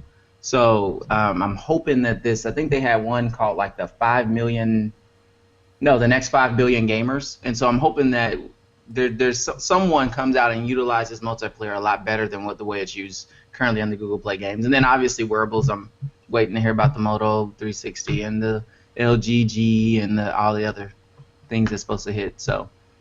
Right. Yeah, and it's very obvious from what we've seen at the program so far that this is going to be heavy on wearables. Right. Everything is on wearables. The thing I found most interesting. Sorry, Kadeaus, go ahead. I was going to say that people who hate wearables have got to open their minds and get used to it now because it's here. So. Yeah, I think it's the thing I found most interesting. I'm sorry, Michael. Go ahead. I'm sorry. I said I don't think the wearables thing is going anywhere. It's getting bigger, not smaller. No, that's very clear. I think the most interesting take that I found from this, from looking at the program about wearables, is that there are obviously a lot of sessions on it. There's a session titled something like "Wearables at Google," and I found it most interesting because it doesn't say in there Android Wear, it doesn't say Glass in there. It doesn't mention either of those products. It's a very generic and open concept, and the speaker is one of the developer advocates from the Glass side, and yet they're referring to it generically. So that's... I think it's more going to be along the lines of etiquette is probably what it is. It's probably going to be etiquette for the developer side and how things should be at the same time that... what's up, Alan? I would almost agree with you, except for the fact that there is a separate topic on design. In fact, there are 2 separate topics on design for wearables. I got a question on your original point about Kadeaus apparently being snubbed, at least initially. We'll see if we can, but here's my question. There are advantages, like the Super Bowl or whatever. There are advantages to going, and there are advantages to being able to sit in your living room and watch it on TV. So what are some of the pros and cons, and there are both for either way, but of actually going there and versus, in the comfort of your home watching it streaming? Obviously there's networking if you're there. Well, and let me cut you off right there, Dan, because go ahead. Because you actually, let me cut you off because you actually bring up the next topic, which is at the same time they've started releasing the locations for what they call Google I/O Extended, which is a way that you'll be able to view a number of the streams live, including the keynote and some other major broadcast events. TEDx. At locations worldwide, so you get both the benefits of social. You'll be able to build that networking connection with people in the local community, and you'll see the major announcements. So you're not quite getting the best of I/O. I'm not going to try to pretend that you are. Maybe you are though. If there's a big you don't have to run up and down the halls, and you can see some of the other ones that you maybe you wanted to attend to, so you'll get the ability to be able to see both. Yeah, I mean, there's the celebrity factor of seeing Larry and or Sergey or whoever pops up. At the same time, if you're in Brasilia or in London, you may actually have more practical benefit, although not the celebrity wow factor, meeting other developers in your region that you could perhaps partner with or help each other out, right? So there's pros and cons here. But you've been to I/O and you've watched it from afar, so you see both sides. I actually got to admit, Dan, I've never watched I/O from afar. Really? I was totally uninterested in I/O and Google activities. So you're a front runner. My first I/O event. You're a front runner. I did almost nothing with Google until I went to my first I/O, and look at me now. I mean, when people talk about what I/O is for, I say there are really two kinds of people that I/O is for.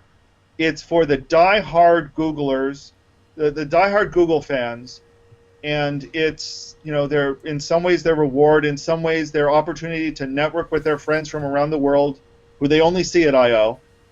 Yeah. But it's also for that person who has never done anything with Google before, to introduce them to the Google developer ecosystem, and to make them understand just how big and powerful the ecosystem is. So it's for the very experienced developer, but also for the very new developer. You've been to 2 or 3?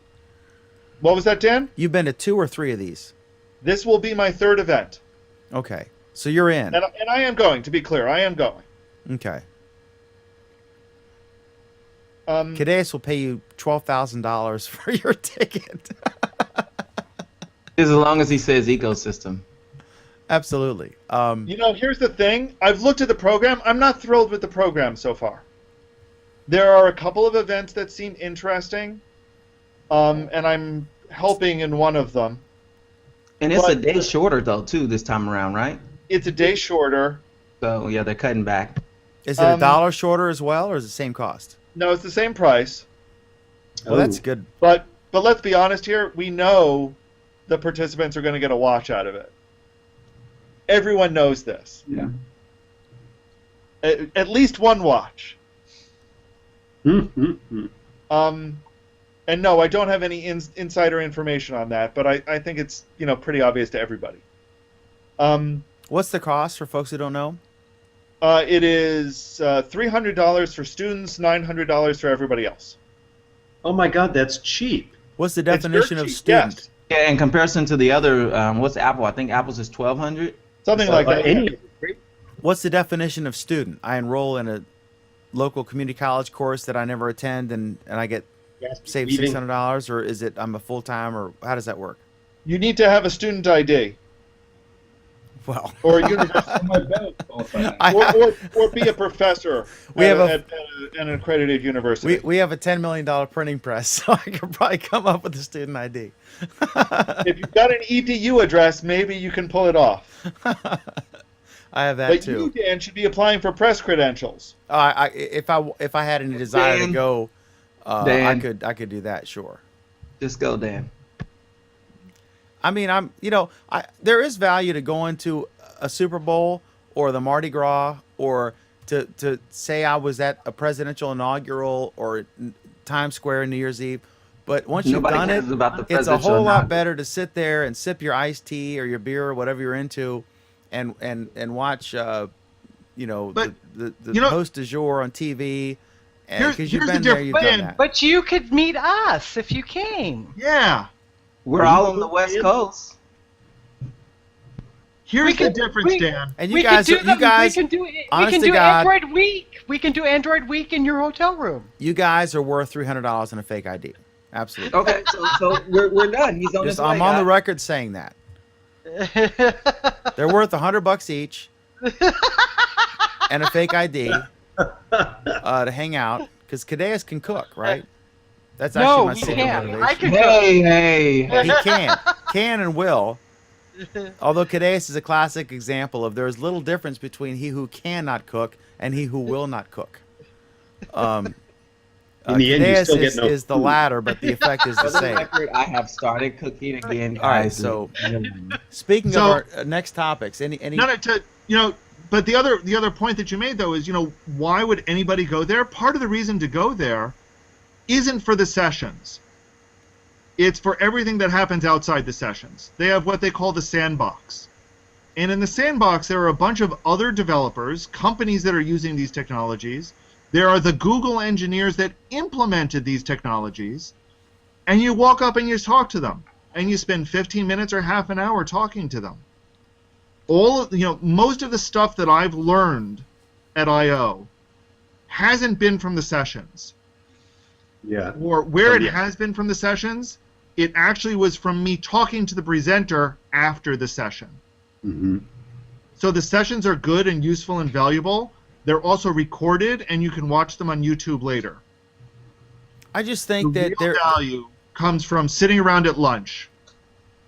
I think there's also value in their technology for Hangouts and stuff where I agree absolutely going there and meeting Moritz. I'd be like, what's up, because he's like 7'2" or something ridiculous. In fact, I think everyone here is tall except for me and Kadeaus. And Why Oleg, you I don't gotta know. lump me in this? I gotta always be lumped into stuff. Oleg's kind of, I'm strong. 5'9", And I don't know if yeah. he's tall though. You're 5'9"? Okay, so you got me beat. I'm No, 5'7". but that's exactly I'm the Jon point, Stewart Dan, with a is there's bigger head. value in sitting down and reconnecting with people live and in person once a year. And that carries us through the Hangouts, the messages, the other stuff that we do the rest of the year. But don't you agree that So I if see, this TEDx version carries on and matures, that there could be a tremendous value of folks meeting enthusiastically and just being surrounded by Brits or Brazilians or Chinese or whatever and making local contacts without the distraction of the Super Bowl going on at I.O. And why can't they just get a bigger freaking thing and let everyone come in the same place if they want to do that? Is it logistics, or is it they don't want to get too big because it'll become more of this phenomena that makes it off-putting that I'm referring to? Well, it's a couple of things. I mean, I think part of it is they want to keep it at Moscone. They want to keep it local to Mountain View. So that means San Francisco. Because San Francisco loves Google so much. Yeah. I mean, I really hope they reconsider that soon. I'm really not looking forward I to don't want to going get to on a San Francisco. tangent. I'm sorry. Also, this is the last year you can actually meet Big Conductor, probably. At the, No, he's gone. He's not going to show up even on this deal? I would be really surprised if he was. Why did you go there, Oleg? Why did you go there? Oh, God. All right, so Unless he's hanging out outside in his Tesla. trolling.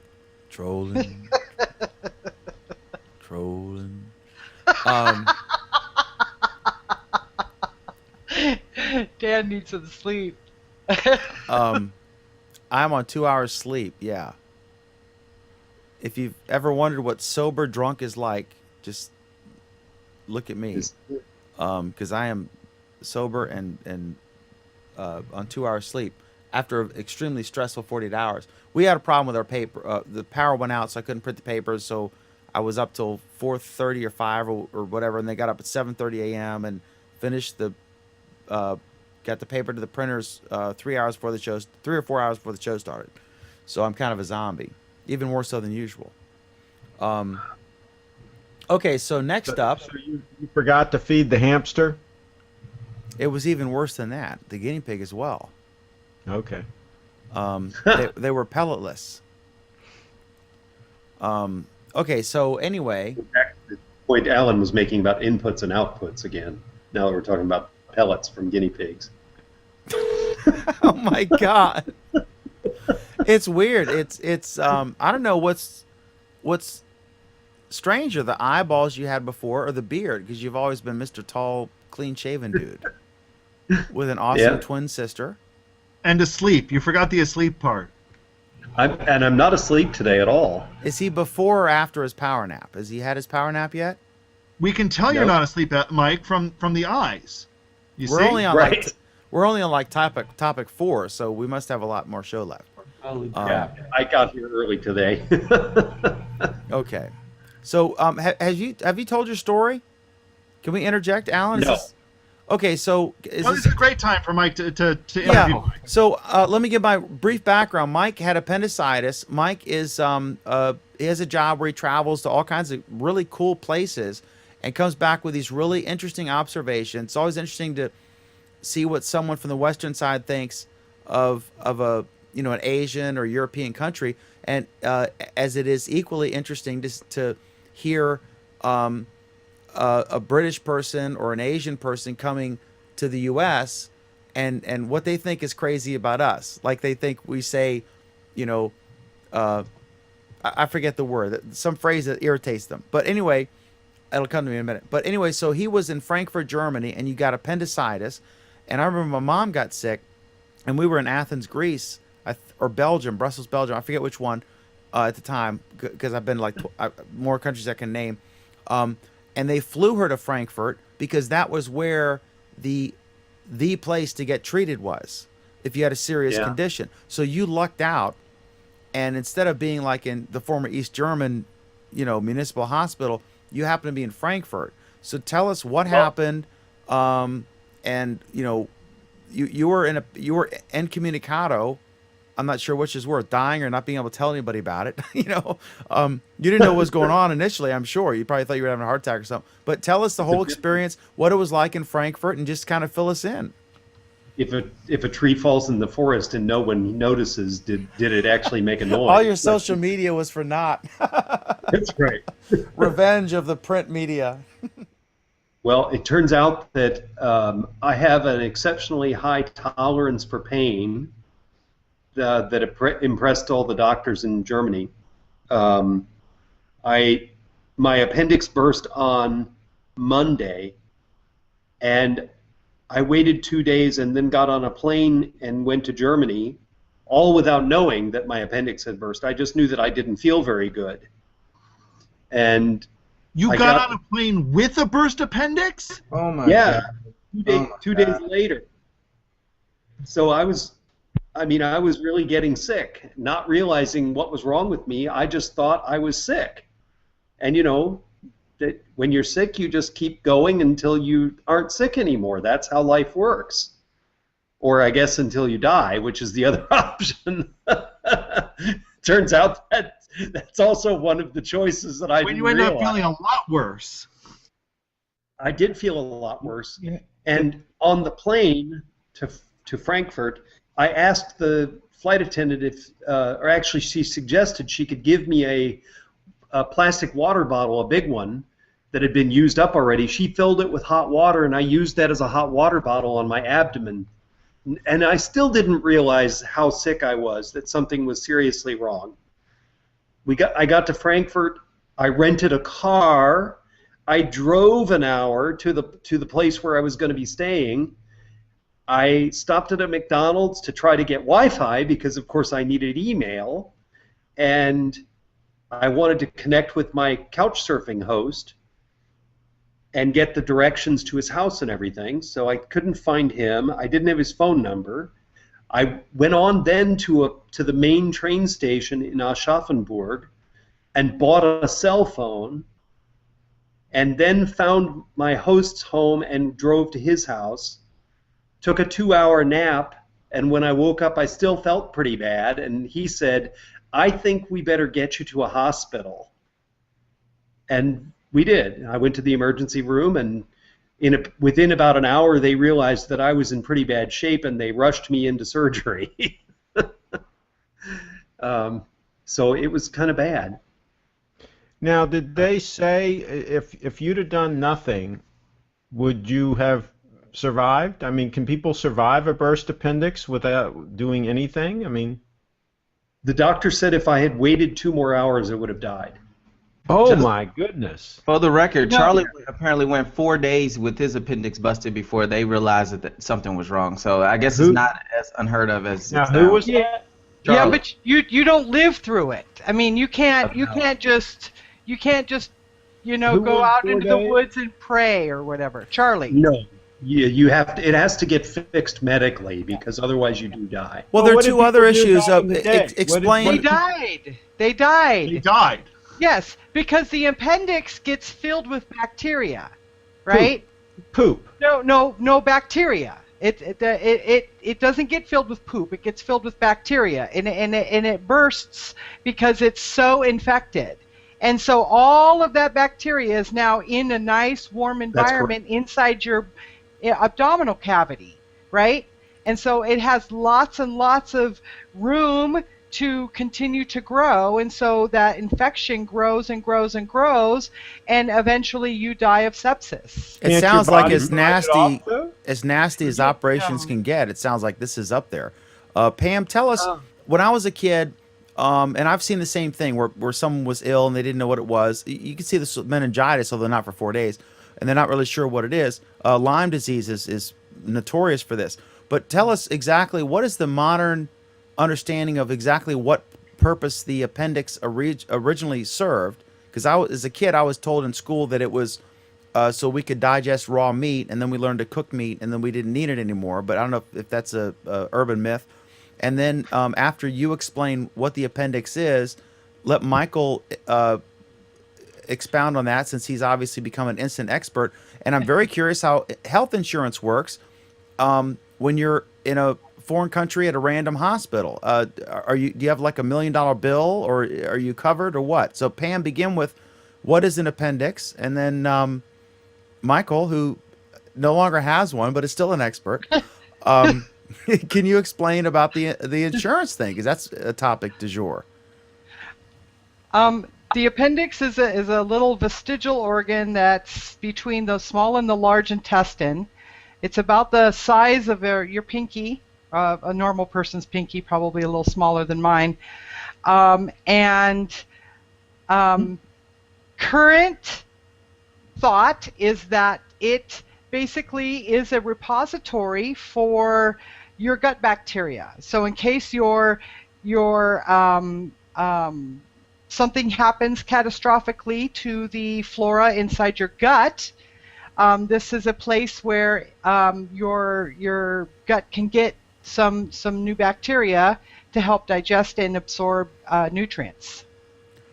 That's the current thought. In other words, rather than being proven to be something that is no longer necessary and thus an appendage, it's more, we don't know what the hell it is for sure, so we're calling it that.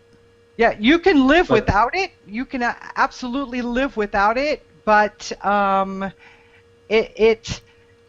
as they're doing research for irritable bowel syndrome, Crohn's disease, and there's another one. 3 common symptoms of watching this program. there's another autoimmune disease that has to do with the gut. Do we know of a cause? Do we know of any negative impact from not having one anymore? Like, is Michael going to be ready to say. At risk? Is he in danger if he has a condition later on that he doesn't have the appendix to take care of it?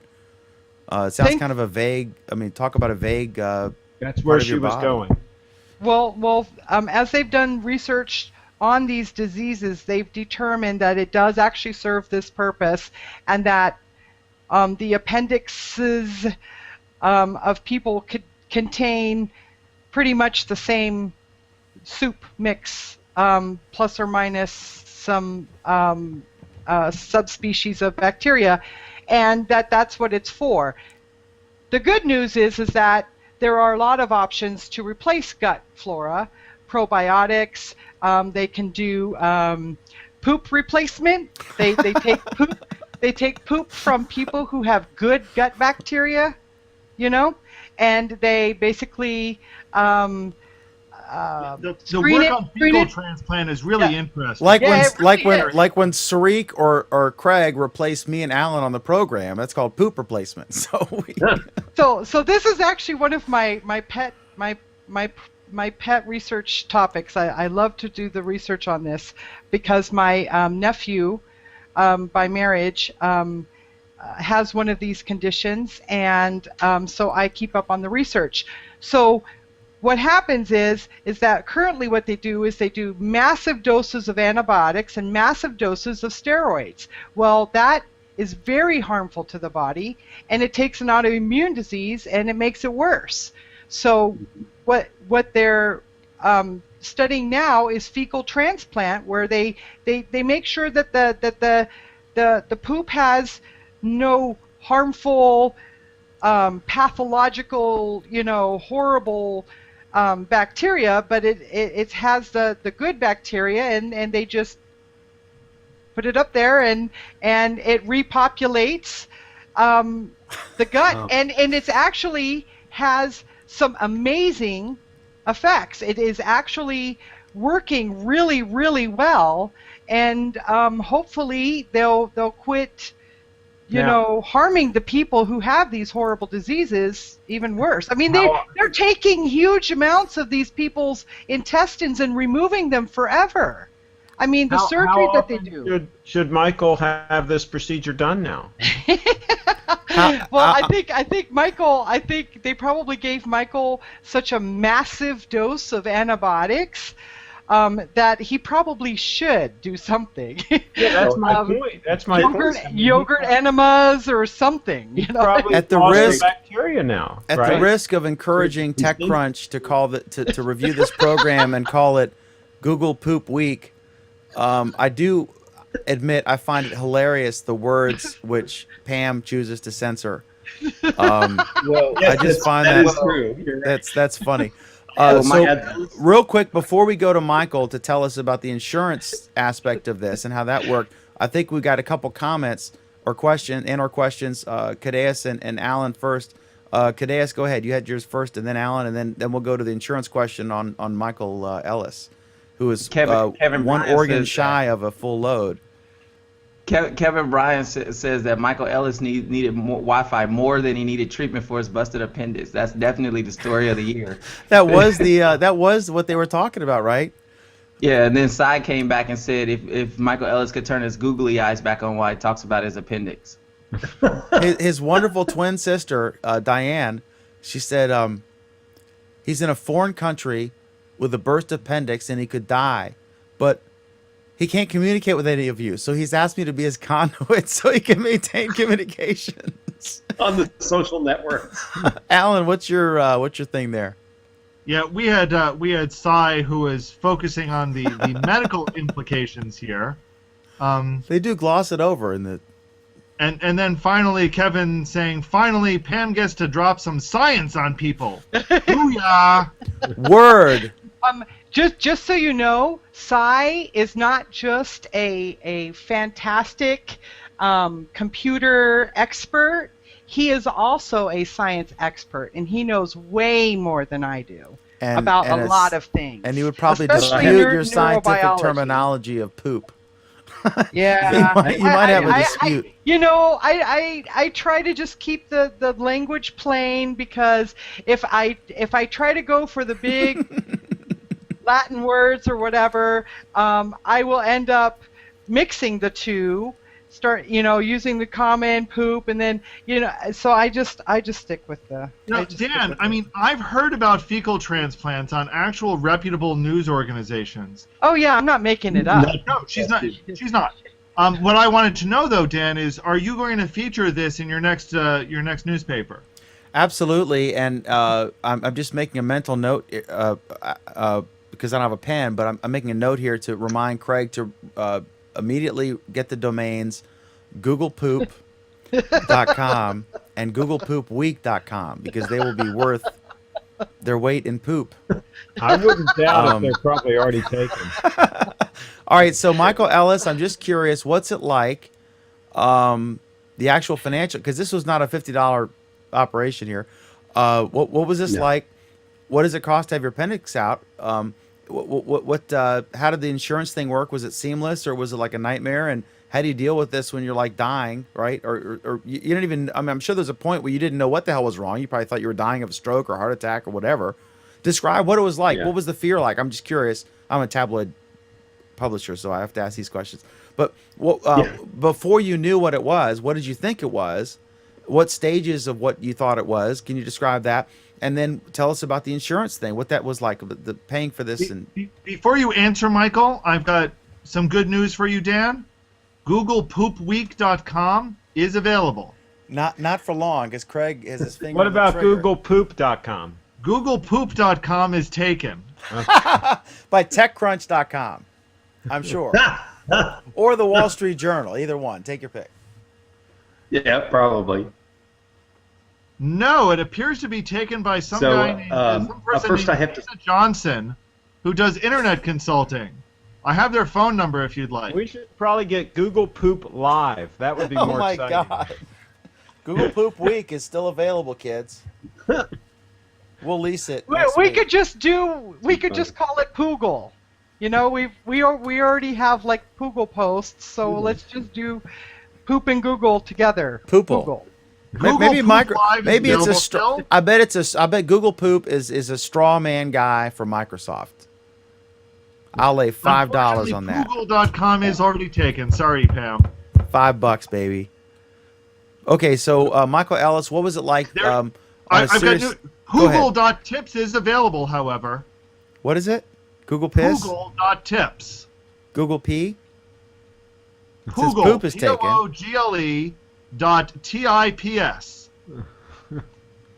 Okay, so I've obviously lost complete control of this program. You All lost right, Michael, take it away. As I did in 2011 around July.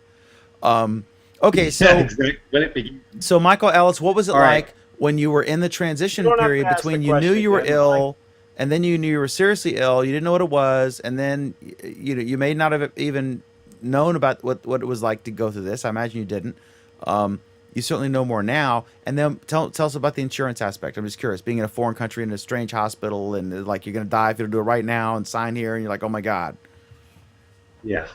Okay, so first I have to set the record straight on the previous question about fecal transplant. The consensus is that I'm already full of shit and it's not necessary. So that out of the way. You asked some pretty specific questions. I had no idea that I was as sick as I was, and I'm convinced that my decision-making capability got worse and worse the sicker I got, and I didn't realize it.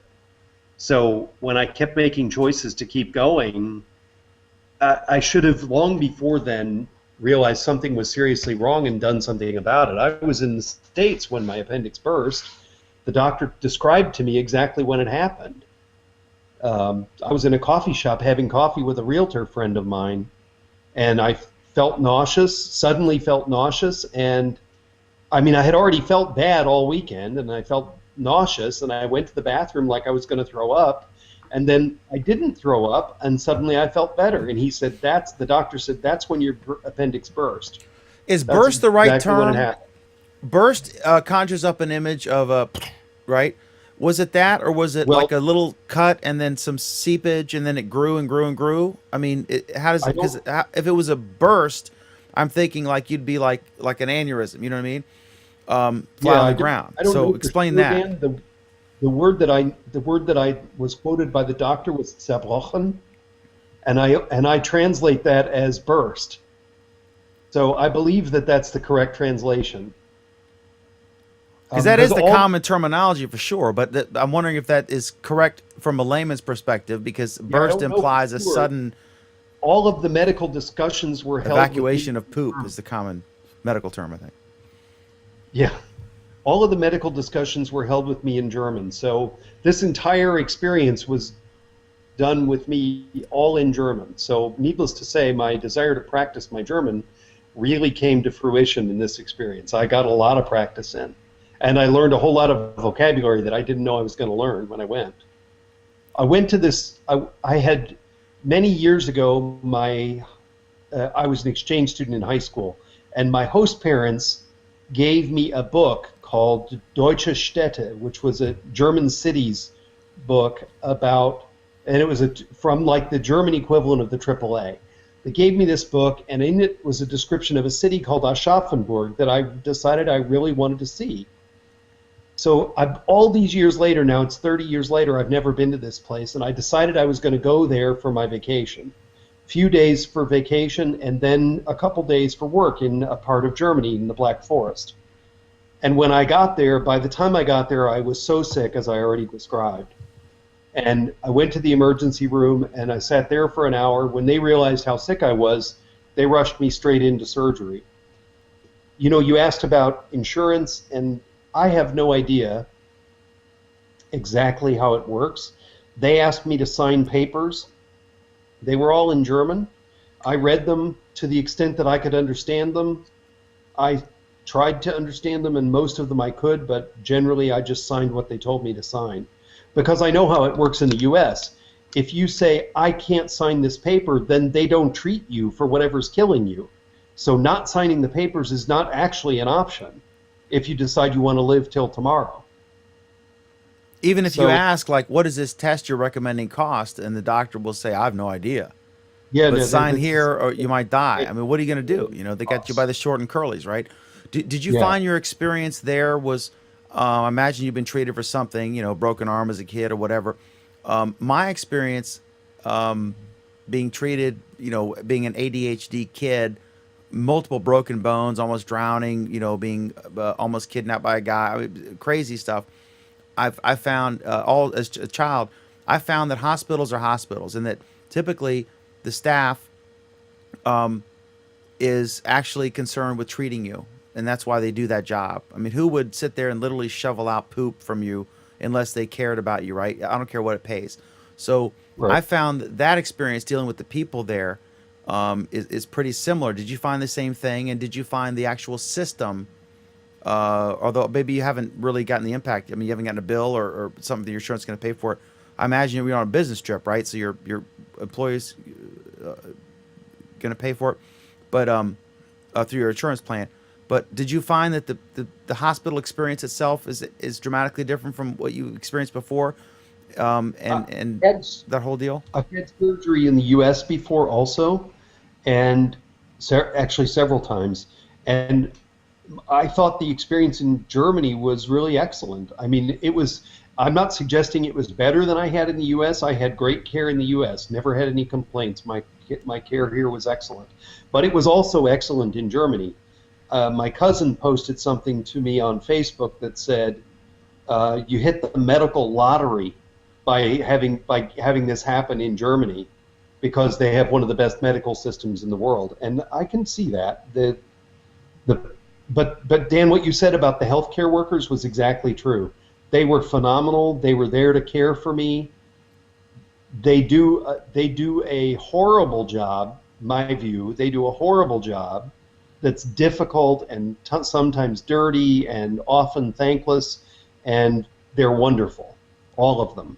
And what about what he was saying about the bill? Do you know what the bill is, and you know who's going to pay for it yet? I'm a little hesitant to record this on YouTube, but I guess I'll tell what I can tell. I'll tell what I know. The anesthesiologist, and this worked the same as it did in the U.S. for me, the anesthesiologist presented me with a bill before I left the hospital and asked me to stop by her office with cash to settle it. Oh, my God. She's in the wrong country. Okay, so, and how much was that one? It was about 1,000 euros. So which about is about $1,400. Basically, if you did surgery of some kind, I mean, it's relatively straightforward surgery. If you did something like that in the U.S., it would probably cost about $1,000 from the anesthesiologist. That's my experience anyway. So I didn't find that to be an outrageous amount. I thought it was reasonable. But the expectation that I was carrying 1,000 euro in my wallet and would just walk by and drop it on her desk seemed pretty outrageous to me. I did not do that. I presented her with my insurance information, and she sent a representative back to my bed and said, well, we can't deal with your insurance company. You'll need to settle this bill before you leave. Okay, so that was the end of the anesthesiologist discussion. I did not settle it before I left. I left her with my insurance information and figured this is a battle for the insurance company. That's what I have them for. If I still have to pay it, I'll still have to pay it. But I'm not going to just reach in my wallet and give this woman $1,000. But the reason for her, right? I mean, it was really the right call on both counts, right? Because you're like, I'm not going to pay something if the insurance company later comes back and said they could have got a lower rate, and then you're trying to hassle someone in Germany. The reverse is true. Where now? What state are you in? I'm in New York. Okay, so you're back in New York, and the odds of her filing a civil claim and winning with someone in New York, right? So she's been through this before, because Frankfurt is a common place where people from all over the world end up, because it is. I mean, you pick the right place to to almost die. But to be clear, I wasn't in Frankfurt proper. I was 45 kilometers from Frankfurt in a small city called Aschaffenburg, in a small hospital. Okay, So so Michael, what about Michael, the rest? it seems to me that a lawsuit may be opened up against you in Germany, and since you're not there, you'll lose. And your name will now be attached in search records all over Europe, associating your name with welching on this death. Does this bother you in any way, and are you planning to sue to get your name removed from Google for this? Alan, that's why he's adopted this disguise. That's why he's adopted this disguise. The eyes and the beard are not just playthings here. Okay, so what about that was the anesthesiologist. What about the rest of the bill? So I haven't seen the rest of the bill yet, and they accept. Now this is the interesting thing. I presented them with my hospital information or my medical insurance card, and they said no problem. I mean, it took them a while to say no problem, but they finally said no problem. They had copies of it, front and back, and they said we'll contact the insurance company. It'll all be taken care of through them. So you have good, solid And that was insurance. So that's really what saved the day for you, is you had good, solid insurance. I don't know if I do or not, but I hope I do. He'll learn in this experience. Sounds like you do. See, this is the problem, Craig. This is why healthcare is so expensive. See, these guys are in Germany, they get treated, and they just fly off to New York, and they don't pay the anesthesiologist, and so that's why she has to charge €1,000. See, that's why we need that Cadillac tax for all that extra benefit that people like me, the fat cats, are getting. And you flew first class, correct? Or was that only to Asia? I did not fly first class. I flew totally coach the whole way. But I did get. Are you lying now? Are you telling the truth? There was no charge for the hot water bottle. Which you Did they serve peanuts? held over your former. You know what, Craig, I didn't eat a single thing the entire flight. Have you because I felt completely so healed? I mean, is there like a gap? Like, is it like losing an arm or something, or there's like a hole, or be like, we're this weird like when they pull a tooth, or can you even tell that they pulled your appendix out or scooped it out or whatever the hell it is? I'm just trying to instill a disgusting image in our viewers. Yes, the side of your abdomen is caved in about 3 inches. Right. You guys want to see our scar? We're assuming that they even took his appendix out. They might have just given him a pill to make him feel better, and his appendix was fine the whole time. It might have been a scam. Okay, Kadeaus has a comment. I'm kicking myself to ask this, but Cy wants to know about almost being kidnapped by a guy. Oh, okay. I was in Monrovia, Liberia. If you want to know what Liberia is like, it's on the west coast of Africa. And look, just the story, man. Just the story. We know where Liberia is. Yeah, but they may not. And so I always like to reference this because it was so well done. The Vice Guide to Liberia. I was going to I forget what it was. Something. It was a market. I was in the 8th grade. My dad worked at the U.S. Embassy. My mom was there, and one of my sisters was with us. The other one had already married and was still in the States. And I was going there, and this guy, I was in a cab, which cost 50 cents per trip. This guy grabbed me by the arm and started to pull me out of the cab.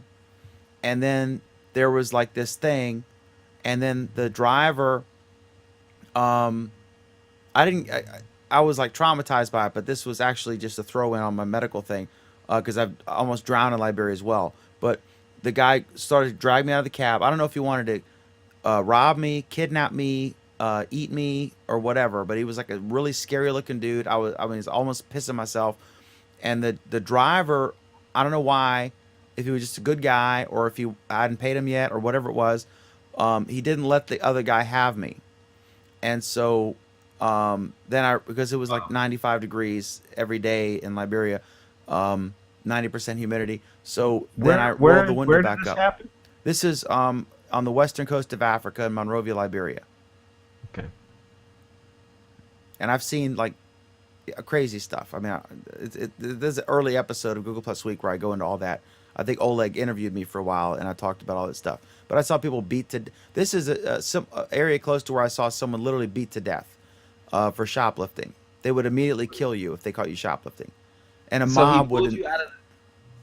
He pulled you out of the car. He started to pull me out of the car, and the other guy pulled me back. And I was a little, 110-pound 8th grader, right?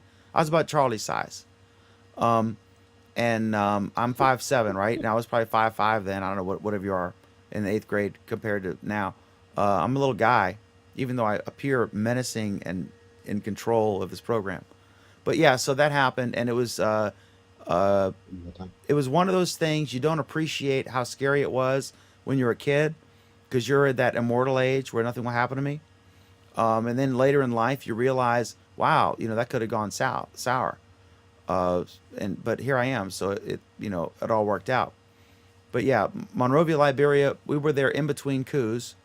Sam Doe was the president, and he used to drive in front of our house because we were in the embassy district, right? We were it was all government, U.S. government stuff. And then he would drive in front of us all the time with his motorcade and the guns and the Mercedes and shit. And then it was after I left, Charles Taylor took over, and I can tell you that, I don't know, what can I say? I know that we offered to extract Sam Doe, who was the dictator, president of the country. That's all I can say. But when he left, there's a very grotesque YouTube video if you want to watch it. But they literally, this guy who had come to power by killing the president and the 16 or 17 cabinet ministers, whatever it is, and the vice president. I think he may have escaped. They killed him, killed everyone in charge, announced a big raise in pay for the military. The U.S. government, of course, acknowledged the new government because we had a big base station there, 2 base stations there, one of which my dad ran. And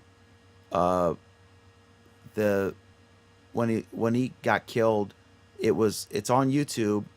The other guy, it's Prince Johnson.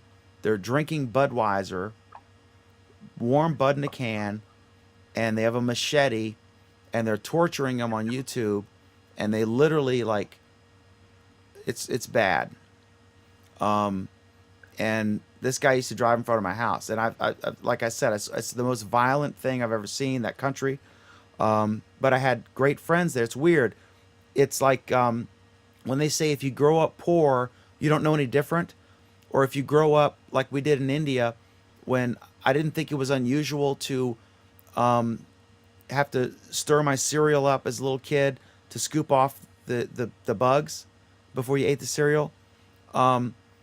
If you grow up in an environment like that, you don't think that's weird. Now I would be aghast at that, right, as a 45-year-old. But if you're a little kid, you don't think that's weird. So yeah, I saw a lot of violence. When we were in one country, they would the people were dying of starvation.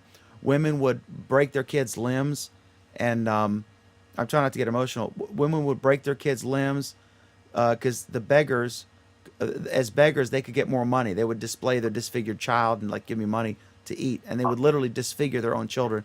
Absolute destitute poverty. You have no idea what the human being is capable of doing.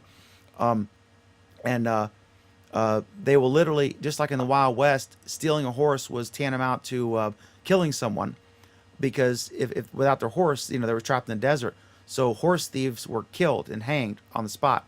Same thing still going on in Liberia. Anyway, it was I didn't realize it at the time, but it was a rough experience. Although I was, we have Marine Guards and shit, but not all the time, as witnessed by the fact that this guy almost dragged me out of the car. And either, they have cannibalism, they have all this shit. I have no idea what his motive was.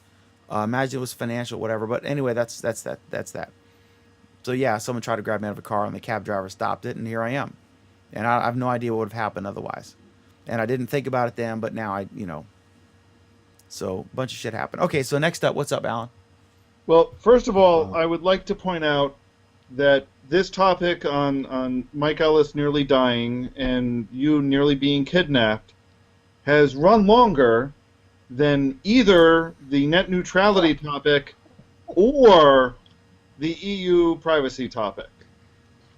So mine was directly related to Google And they Plus, thought though. the net neutrality thing was a rat hole. My general rule is if two participants in the program are describing when they almost died, that you get a 2 extra minute buffer zone, plus or minus 2 minutes. Longest sorry, topic you didn't plus- even meet that. And Michael's was relevant because the internet was in play at the time, whereas yours Yeah, predates the we'll grant internet. that he tried to get internet at a McDonald's. Okay. But nobody And almost keep in mind, nobody Dan- almost Dan maybe ate predates Michael. asked for it. So Dan's predates the internet, so his is not relevant. And I don't have So the next I don't have a subject- sexy beard like Michael does. Switching from Mike Ellis's sexy beard to sexy eyewear, we're talking about, we've got a bunch of Google Glass stories up next. Oh, luckily I've built my bladder is full, and I'll be back. Go ahead, Alan. Or 7 of 9. What I forget what name you're currently using. Prisoner. Do I? Hang on, I guess I need to. No, you don't. You don't, Matt. You clash. Well, it's the same pastel, so it's okay. There he is. Sexy Alan. Go ahead. So, last night, Google announced that they have hired a new head of Google Glass. And I still have the article up somewhere here. Where are all the stories that, because that has happened, Google Glass is dying, and they're moving everyone off campus? They don't have to do any more stories. It's already dead. Once it's dead, Oh you my leave it God. alone. oh God, Craig, oh God. But seriously, once you come one bury thing- somebody, you move on, right? You move on to the next. How come situation. one thing is like, because there's a personnel shift, and it's still not set in stone whether it was voluntary or involuntary, although I suspect it was involuntary. It's over. It's done. It's yesterday's news. It's gone. And Glass does this, and nobody even notices. It's like comparing SOPA versus net neutrality, which no one even understands. About his glasses. Has he talked about his glasses before? Those are really Wait. cool looking. So that's So you do realize that this new head of Glass is a marketing head, right? And so probably the reason why you're not hearing all the doom and gloom is probably because the spin is on. It's the exact opposite of what happened with Plus. They went from a Kadeaus, can you marketing- tell us about your glasses? Are those? Did you buy them through Google, or did you buy prescription glasses and then put the thing on? How does that work? the thing, Okay. he says. A much longer story than he really has time to talk about. Let's talk about marketing first. So my issue. Well, I'm gonna give her a chance, but I'm gonna blame her for everything that goes wrong in marketing. So now I have a name to blame with Google now Glass. the heat is on. So yeah. So Well, she can't do any worse than they've done up until now. I mean, she's. There's a lot more, there's a lot more things that could go wrong now.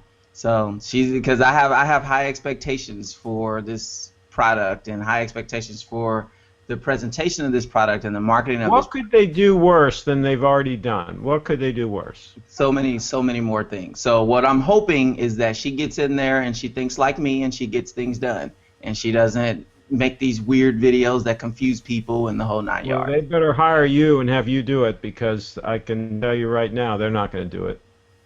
We'll Well, see. I Give know, her a chance. again, Give her a this is an chance. outsider. This is a person outside Google, so they don't have the Google moronic mentality of things.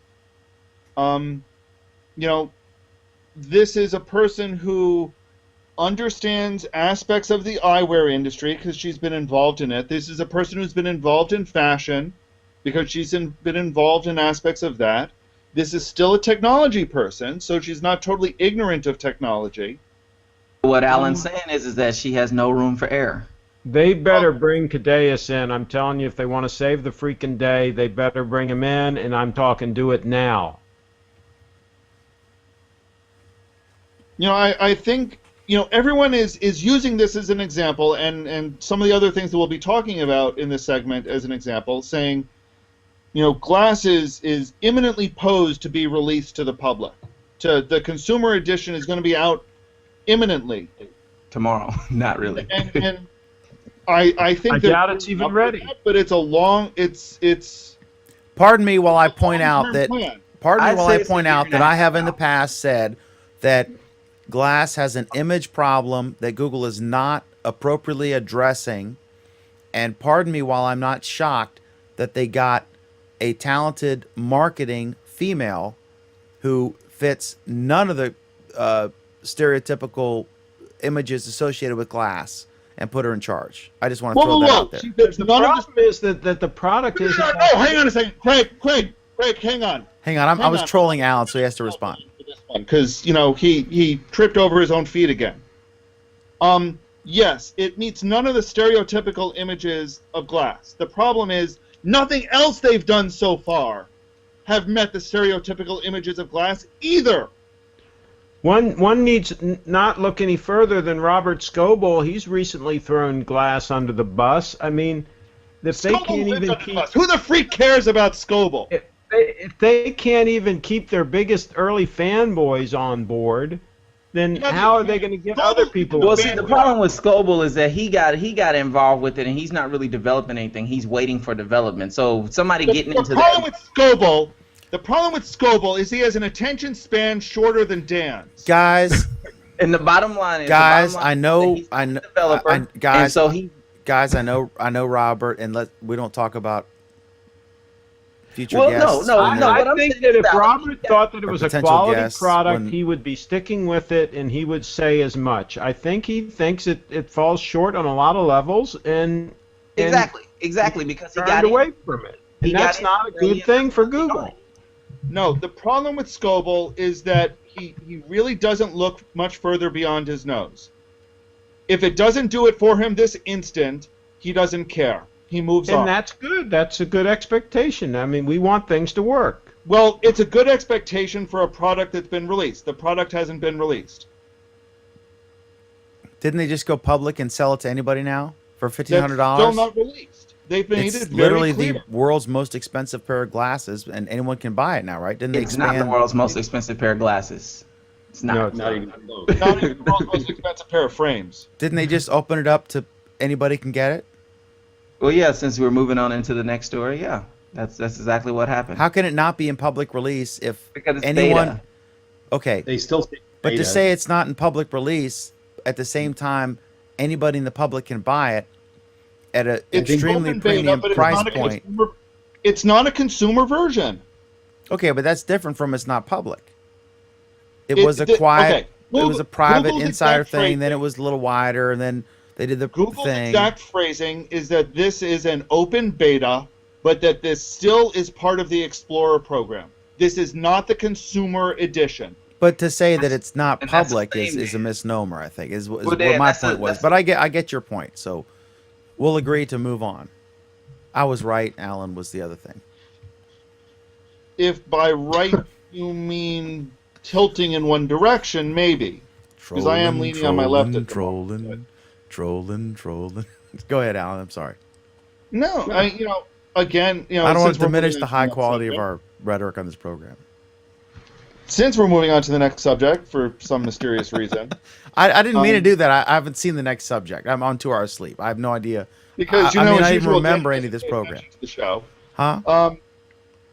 No, there were too many topics. I couldn't add anything. I'm going to take the best of that I was going to add and stick it in for next week. I had good Those stuff, were all of too. these topics. Huh? Nothing. Anyway, I had good stuff. So I had great I'm just topics. hoping that that I can't even remember her name right now. I forgot. Hoping that the marketing expert that comes in, Heidi. Yeah, I hope that she does. Okay. I hope that she does a good job. I hope that she does. My eyes are looking straight at her, and everything that goes wrong with marketing, I'm gonna hold her accountable. So I'm definitely gonna learn her name. So. And I'll agree with you on that. I mean, I think she's got some serious expectations. She needs to hit the ground running. And we'll see. I honestly, my biggest question, my biggest concern is that, we're expecting her to fix the problems. But it's not clear to me what Google did wrong before now. There have been a couple of missteps, don't get me wrong. But what did Google do wrong? What do you think, Kadeaus, what do you think Google did wrong? Advertising. When they not the day one or not the day zero video, the day one video, but the actual when they finally rolled it out and started showing it at I/O, it was geared only towards the camera. And that was the first mistake. So everyone in their mind, they think that you wear an Oculus Rift on your face that records them. They have no idea what the device does aside from that. And you don't think that all of the videos they've produced since then that address everything besides the camera haven't but by then it's too late. So you're saying they've already failed and they should give up now? No, what I'm saying is that it's already out there in the public, explained as this Oculus Rift that takes pictures and records your whole life, as opposed to all the other things that it does. Okay, their failure was in thinking like engineers, not as a general public, in a smaller scale. In a larger scale, when these objections arose, they did not explain them well enough. Because, to be fair, look, they explained them well enough, but it was too late. Is the problem? Not in a way. I mean, like the guy in the movie theater. Everyone. These restaurant states. I mean, stupid ass legislators were starting to introduce bills to ban glass. But again, Dan, stuff like that is stupid. And that goes back to the way they marketed it. To be fair, on the hardware side, because I knock you guys because it looks like 7 of 9. But if you want to do a fair comparison to the cell phone, and Craig will attest to this. When the cell phones first came out, they were giant bags or these big, the Zach, who's from the 80s teen show, Zach Morris had his big giant phone. And so that lasted for a while, but now phones are very attractive and small, but it took about as long as it's going to take for these things to happen. So it's clearly early on. I just think that when you get attacked, and I'm an old political consultant, right? Back when I was young and tall and handsome and skinny, I was a political consultant, and I know when someone is attacking you, you go full throat and you slice their jugular vein open, and you make them walk back. They didn't. They didn't because this stuff still exists. No, Dan, that's the thing, Dan. They did all of that. They didn't win that argument. There are still people out there, when Dukakis had all these ads. Don't get off topic. I apologize, but I'm just saying you've got to. Dan, but our point, we're agreeing with you. When Google was attacked, when you had all of these things coming out, Google needed to launch a major counter effort, and they did. They discounted it to a degree. They did not discount it. No, they went out and they attacked it, but by that point, customer and everybody's presentation was already done. I think they did it too late, and I think that you guys are overemphasizing the impact on Joe Sixpack, Joe General Public, Sally General Public, because you're explorers and you follow this so closely. It's almost like if you're a regular viewer of news and you don't realize what Joe, who doesn't pay attention to news, thinks, and they're seeing these crazy stories. Dan, let me ask you something. How many people have you talked to who wear Google Glass? 0. In person, live? 0. Okay. I have talked to upwards of 50 people. You're in New York. Google Glass. You're in New York, and Kadeaus is in California. It's not just in New York. I've worn it all over. I've worn it in New York. I've worn it in Florida. I've worn it in Massachusetts. I've worn it in Connecticut. I've worn it in San Francisco too. I've worn it every place I've been, which is not just in Manhattan. But I've worn it in Manhattan. I've worn it on the subway in Manhattan, which, is not exactly filled with the richest or most sophisticated people out there. Nor does it have to be, Except me. but it's But filled here- with people but who Dan- have, on every but walks of life, been exposed to it. Go ahead, Alan. Here's my point.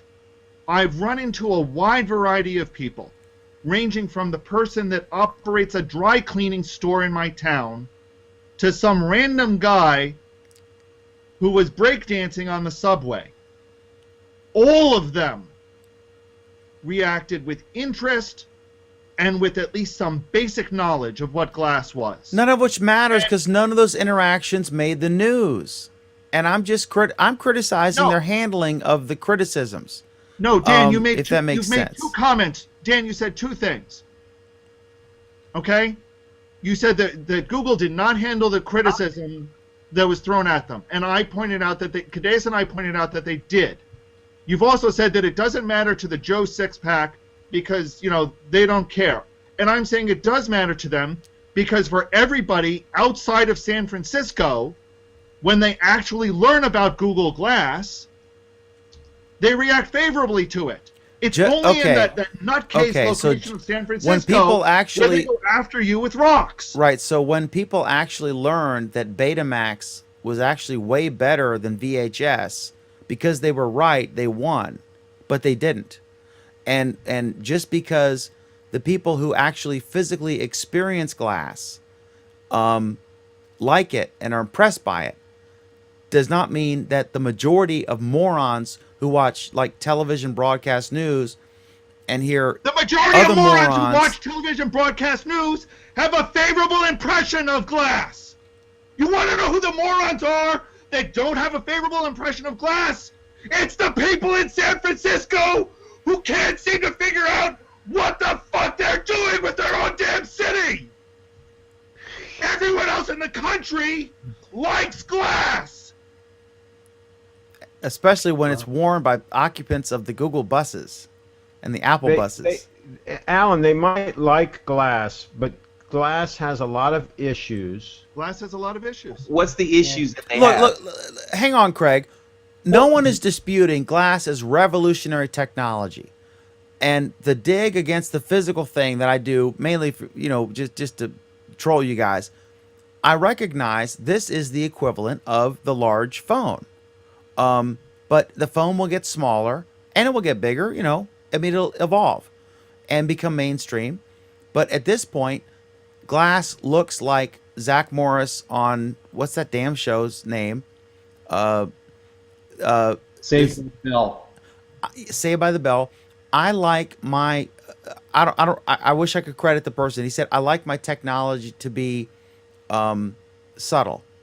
And glass is not subtle. It's very obvious there. It's got this thing. It's like the freaking Terminator light and the problem with whole that, deal. though. And so that is what scares people. I wish they had waited another year before they went with the program that you guys are in.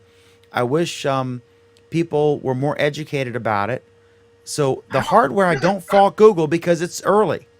Dan, you just made two contradictory statements within the course of 5 seconds. That's my job. I'm the host. That's your job. You're a newspaper man. Tabloid newspaper man. Tabloid. So you can't say on one hand you wish they had waited a year. And a friend of mine just became the editor of the National Enquirer. I'm proud to say. But my newspaper is legit. It's a real newspaper. I mean, not that they aren't. I mean, they broke the scandal. But no, I know the guy just became the editor of the National Enquirer just as a random. Dan! So Wait sorry. a minute. Go ahead, Alan, please. The microphone I is have yours. conclusive proof that Bat Boy wears Google Glass.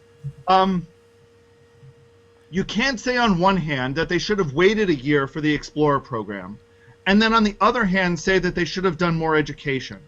The Explorer program is about education. That's part of that. That's a core component of what the Explorers were supposed to be doing. And to some extent we did that, and to some extent we did that very badly. You also can't say at the same time that you want it to be so obvious that people notice it in a positive way, but so inconspicuous that people don't notice it. That's contradictory. Now you can say that maybe it should have been less conspicuous, or maybe they could have designed it a little bit better. But I think the fact is, I don't think they could have. They were trying to do two things that are in some ways contradictory. They were trying to make it so that it was visible, so that people would ask about it, so that people would learn about it, and so that people would see it, so they're not afraid of it. I get that, and I think you're interpreting my honesty with confrontation, and it's not meant in that context, and it is not actually in that context. What I'm saying is, if you were trying to confront me, I'd be yelling back at you a lot more. I mean, I don't know how you could exceed your current pace, but what I'm saying is, I have made funny digs about the physical appearance of glass, and that's the reason I wouldn't buy it now, because in my area of rural Virginia, if I showed up like that, it would be more attention getting than I would seek out, right? I'm in public, I like to go and go to 7-Eleven, get my hot dog or whatever, and not be noticed. I avoid eye contact because I'm a public figure, and I try to like get in and out as quickly as possible when I go in public. So I would not want to wear something like that. So I don't fault Google for that, because I recognize and I draw an analogy to early phones. In fact, Google Glass, if you look at where they started and what the prototypes look like and what it is now, they're actually advancing at a much faster pace than cell phones did.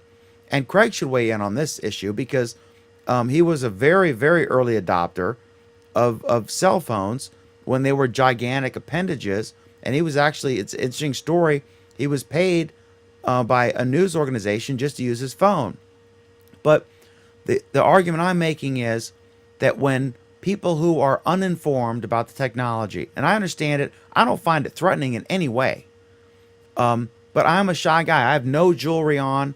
I'm wearing a Costco shirt. Dan, I'm tremendously shy.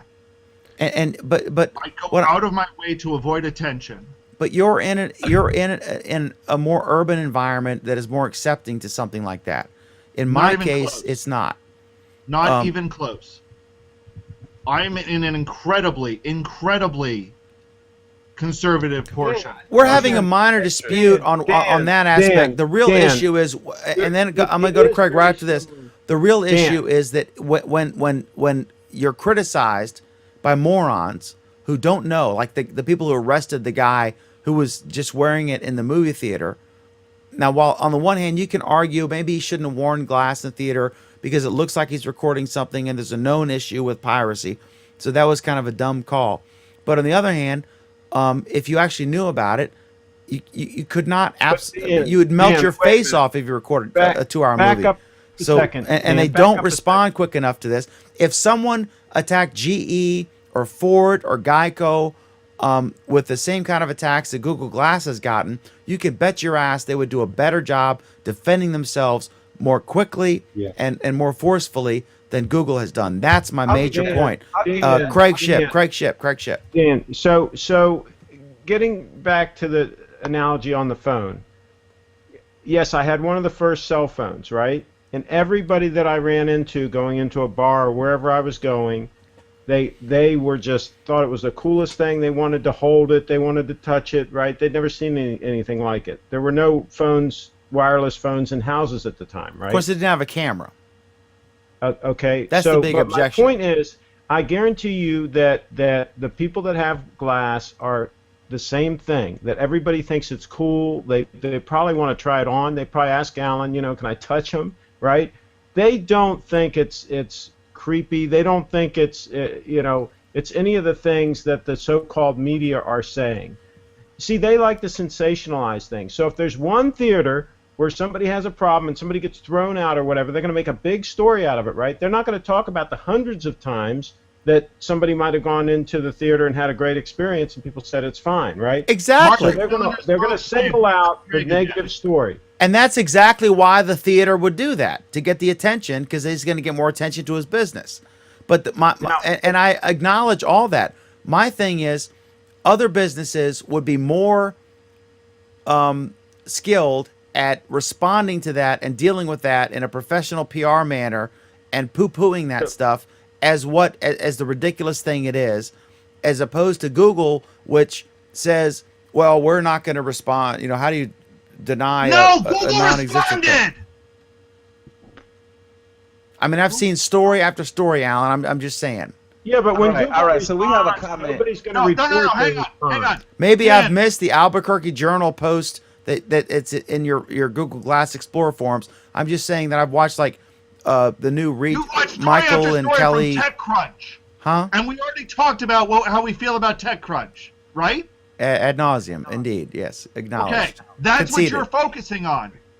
No, I'm Whereas conceding a reading- mainstream I'm reading media. stories in the Wall Street Journal. No, I'm seeing reading stuff stories like in on New York the Times. the banner. Are those not credible? You want National Enquirer instead? Is that more credible? Is that what you're saying? I'm just saying I'm shocked that the Happy that media would this guy, no, got focus on negative charge of news. that. I'm shocked to hear this. Dan, let me put it this way.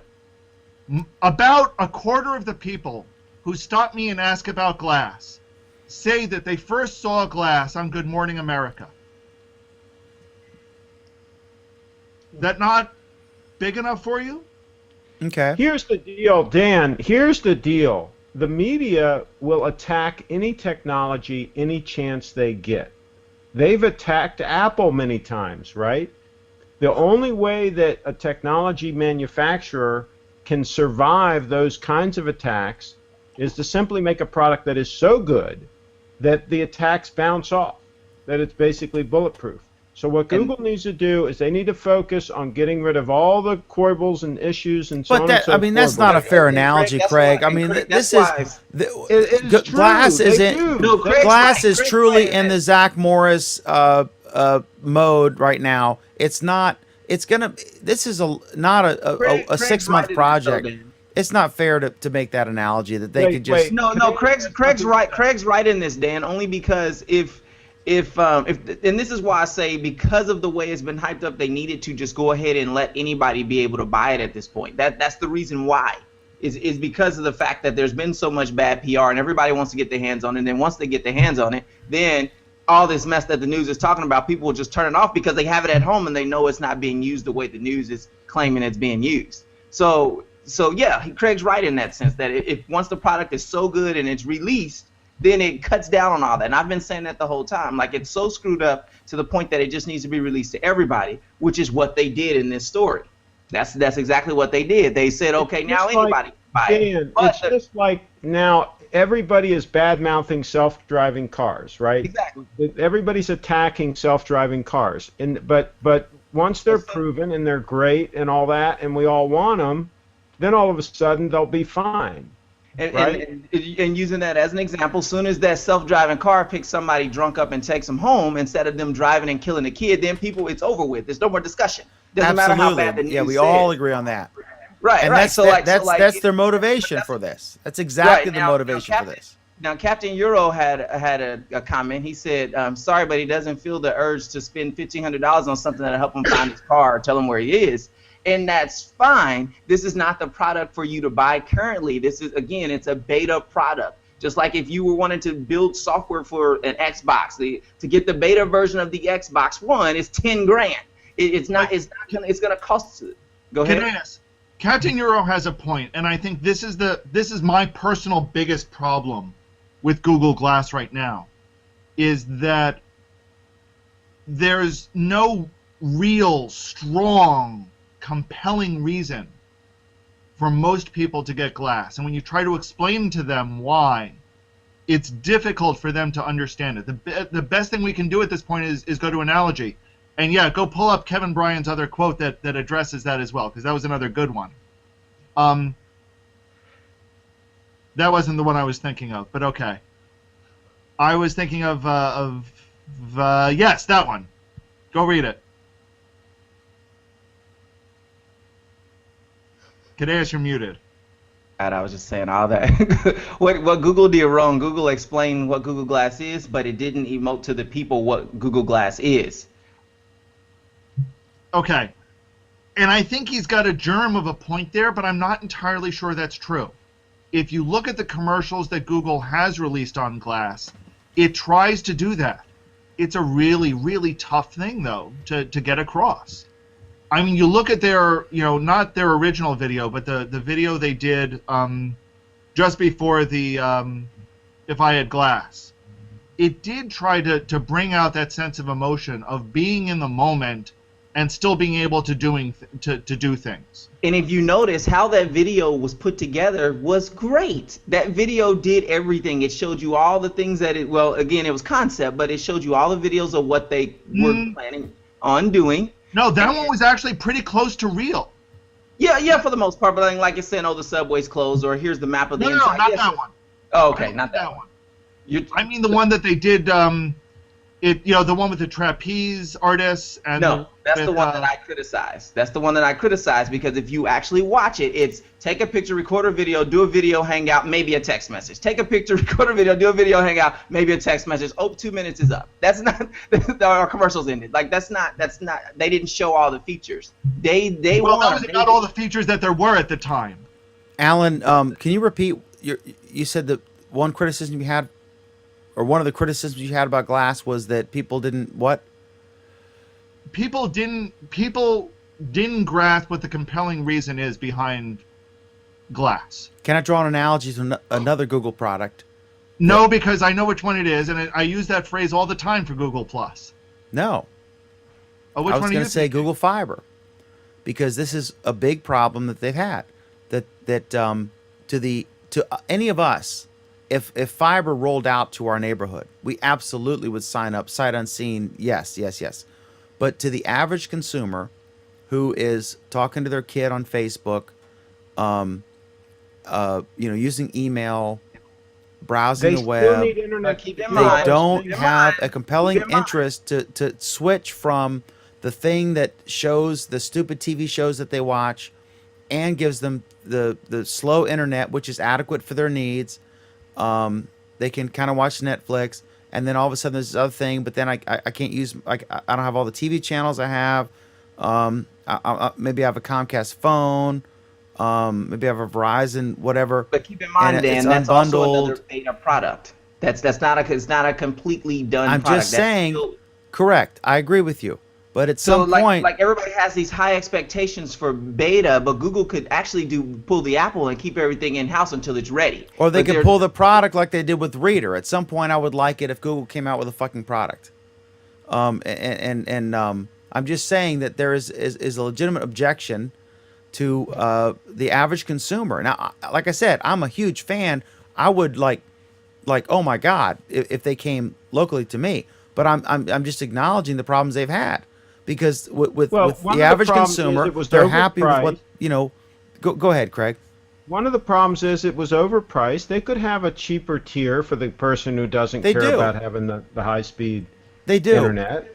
No, they have a free tier. One. They're the one where you pay the installation and you get it's $200, and then you get free. It's like But they could have something in service between that and the other one. They don't, and the other thing is they need to have more content deals, so there is more for them to watch on the TV and so on, because people aren't going to give up a lot of that, right? They need enough to make the switch.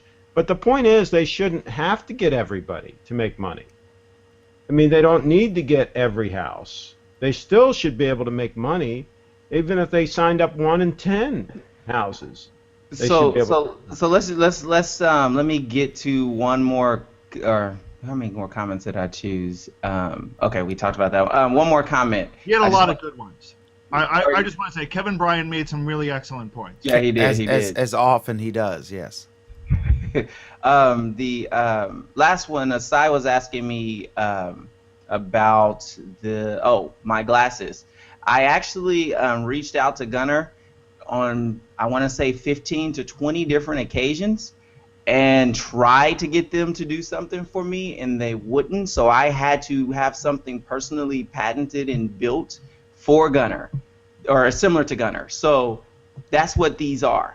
So I'm testing them out. They have some issues with stress that I got to work out, but that's why these look similar to Gunnar, but they're actually a lot clearer and they do a lot better than Gunnar does.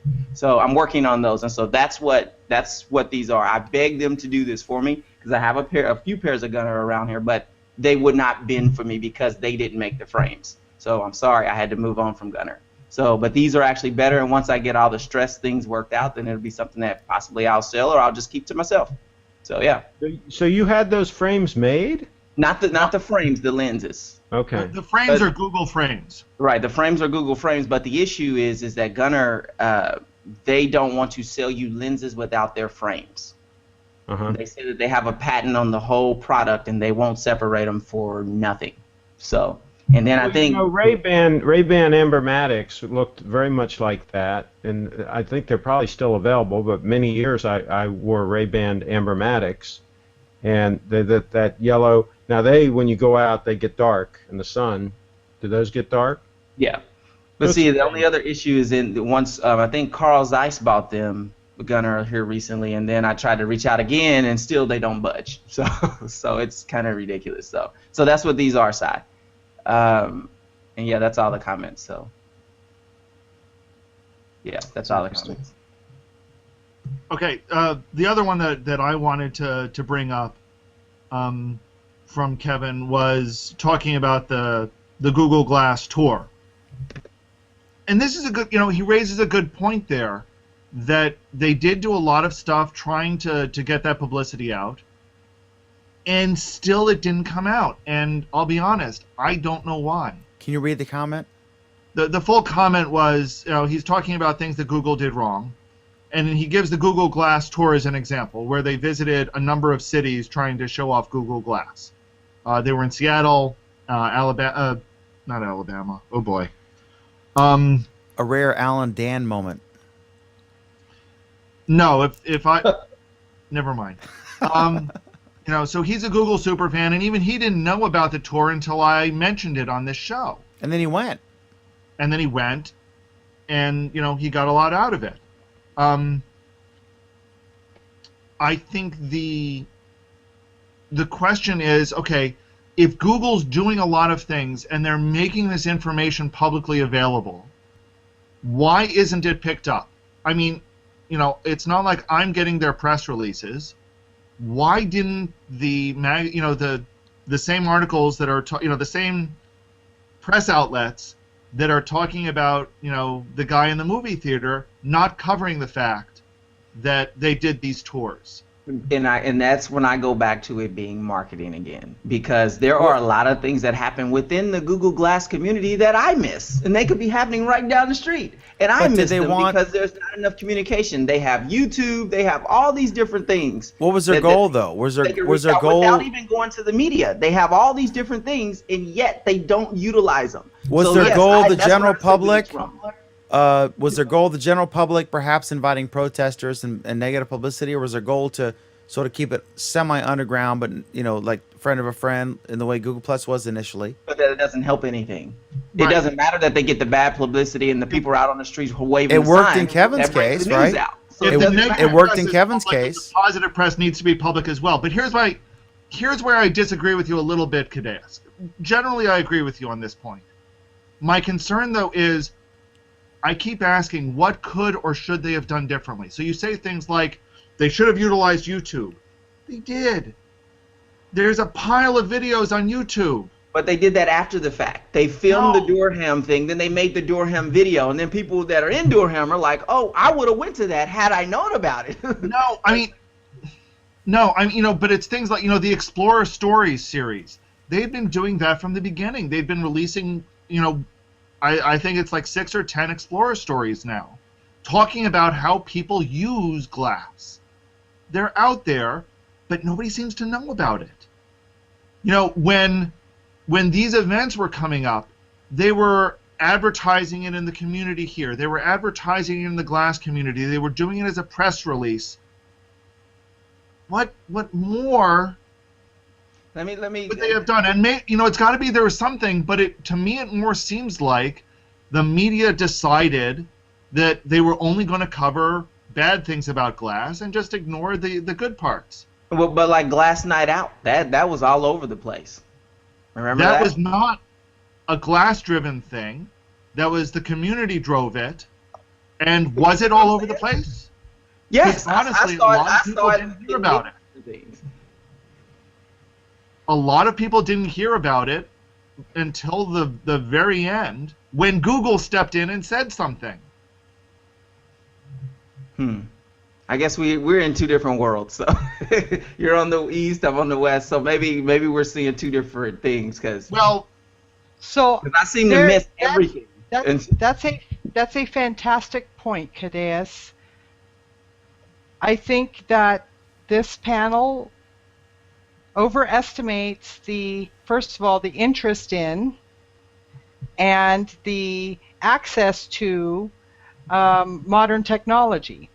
You would be absolutely surprised that, a very significant percentage of people who live in the United States don't even have internet access at all, except for at maybe the library or the schools.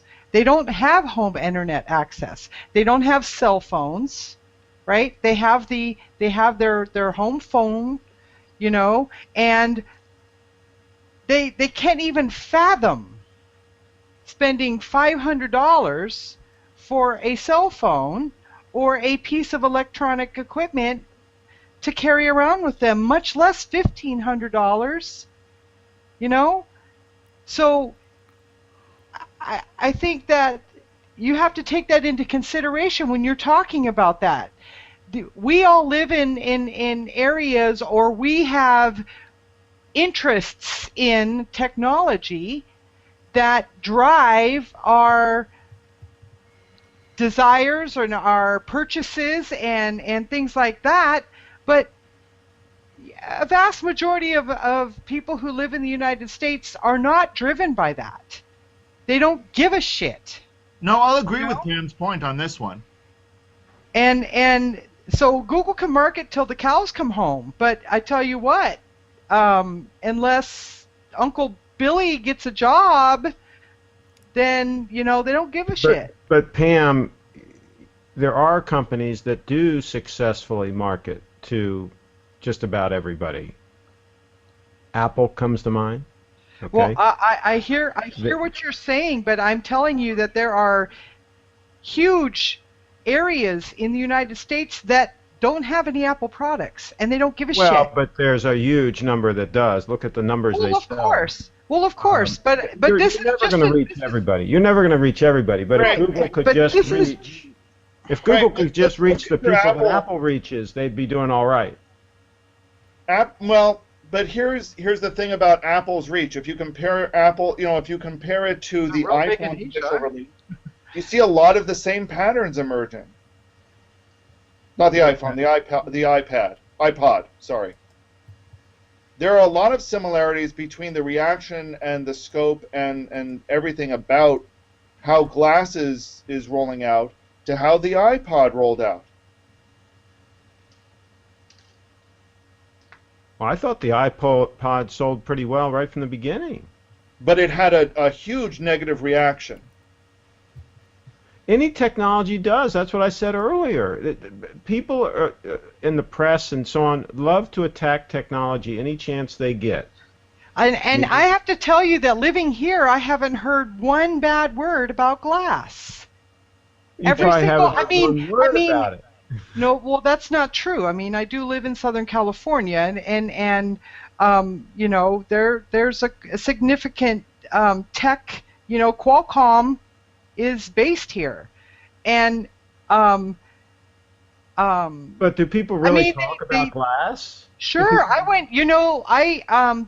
There's a Google Plus friend of mine who has glass, and he has a remodeling and construction business, and his glass keeps falling off his face. So I said, I can make you something that customize it so that it holds it on your head, so that he can keep it on. And he said that would be great. Well, it turns out that Croakey's makes something for $5 that I found at Sports Chalet, and he did the measurements of that big piece behind the ear, how big around it was and everything, and I found it, and I was down there on the on the floor looking at all the glass, the eyeglass holders and everything. And one of the employees comes up to me, goes, "Can I help you?" I said, "Have you ever heard of Google Glass?" And he goes, "Yes, I have. Do you have Google Glass?" And we started talking about it. So,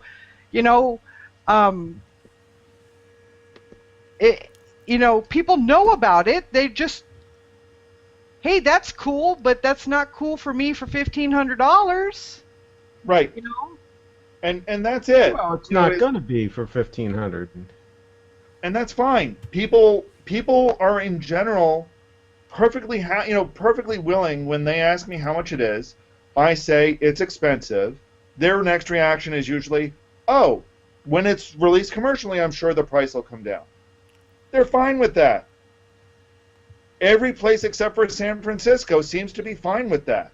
And just to draw another parallel to the early cell phones, the phone like Michael Douglas had in Wall Street, that was what the original phone was. And it was expensive. And then the bag phones that you're talking about, Dan, that were in a bag that had an antenna on them and had a big battery and all that. Yeah. That was a car phone repurposed and put in a mobile situation. That wasn't a mobile cell phone. That was a phone that was these early designed to go in a phones were car. 3 watts, and the FCC, I guess that was the agency, said you could only have 0.6 watts, and that's what our phones are now. Yeah. Because you could have all they did was they repurposed phones that were designed to go in a car and used the same handset and the same unit that would be in the trunk, and they cobbled it together and basically made a bag phone out of it, right? Yeah. And that was so that people could get it for less money. And Radio Shack then came out with a handheld phone that was less money than the Motorola Dynatac, because it was $3,500 to buy the Dynatac, and so people wanted to buy something cheaper. So they could buy a bag phone much cheaper. They could buy the phone that Radio Shack ended up coming out with a couple of years later. They could buy it cheaper. So that's why those other big kludgy phones, they even had briefcase phones that were in a briefcase. And wasn't right? a lot of it, They though. were Yeah, cheaper. wasn't a lot of it. I think a famous episode on the Andy Griffith Show, or maybe RFD had the briefcase phone, but wasn't a lot of the large size a combination of, we're talking 1970s, 80s battery technology, and also a desire to keep the transmitter far away from your face, which was a major it was concern. just cost. It was just cost. It was Okay, cost. so next up is... Okay, so we We have dumped... 2 shows.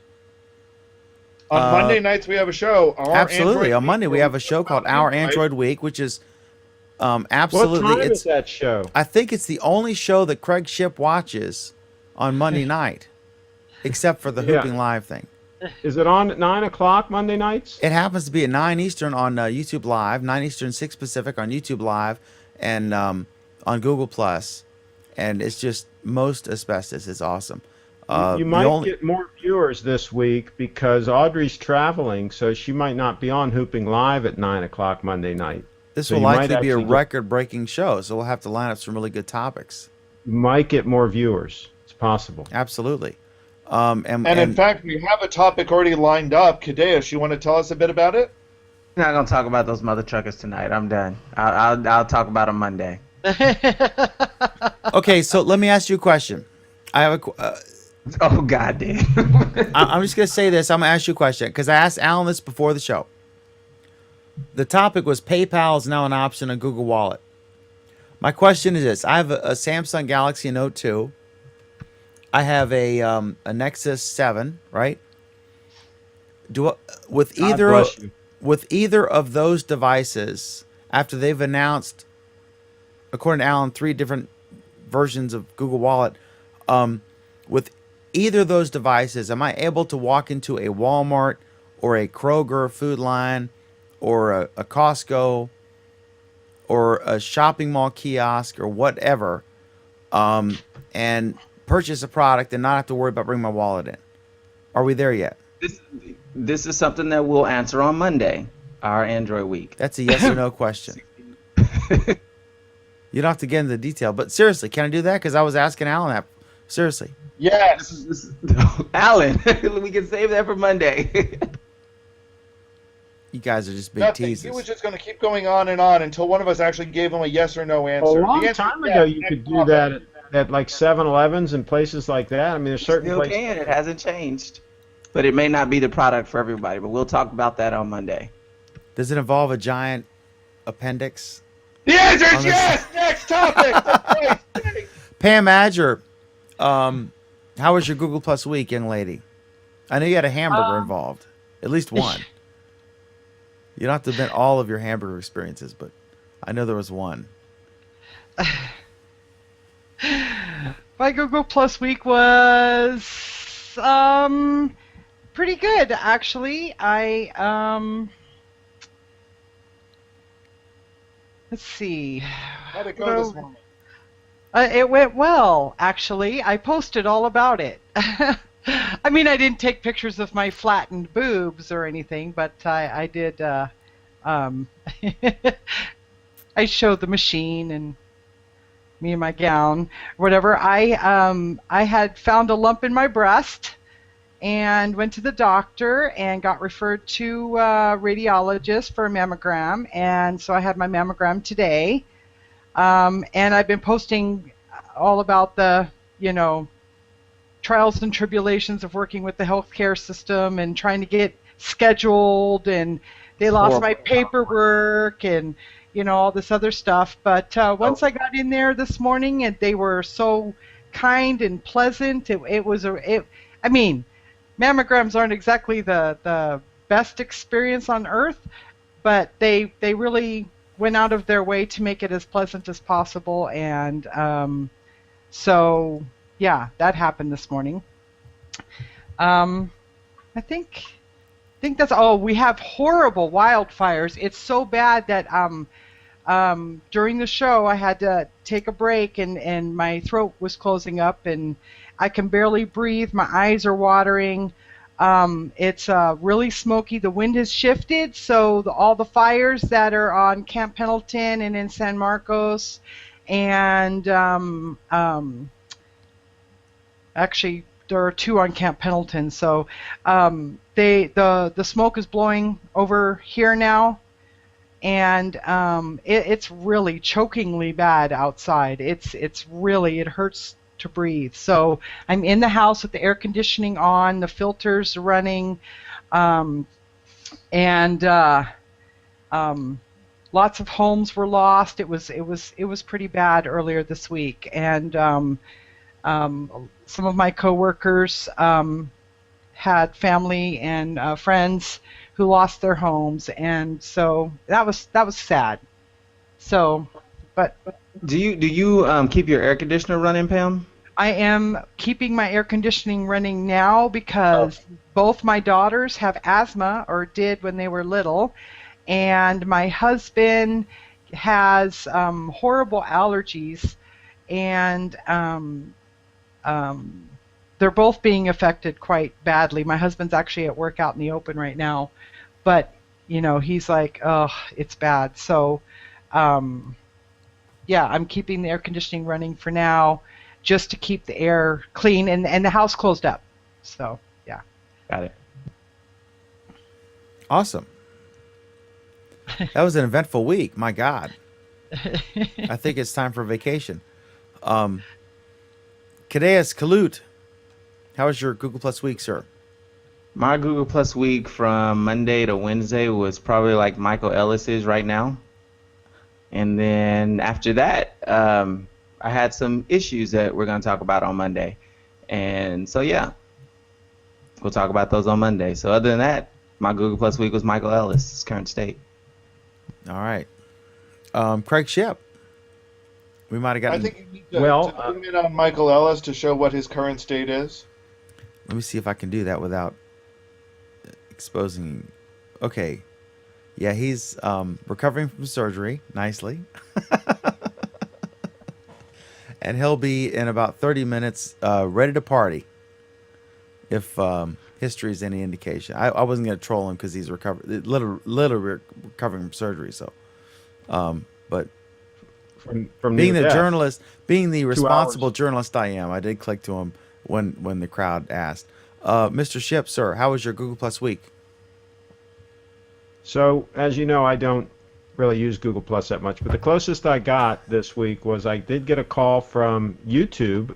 I was given an email and an invitation, basically. I filled out a form, some information about my channel on YouTube, and this young lady contacted me, and she said that she was going to call me and coach me as far as my channel. And this is a service they offer when you get a certain number of subscribers or whatever. I don't know, there's some criteria. And sure enough, she called me, was it yesterday? I think you were working on your paper. I think it was yesterday.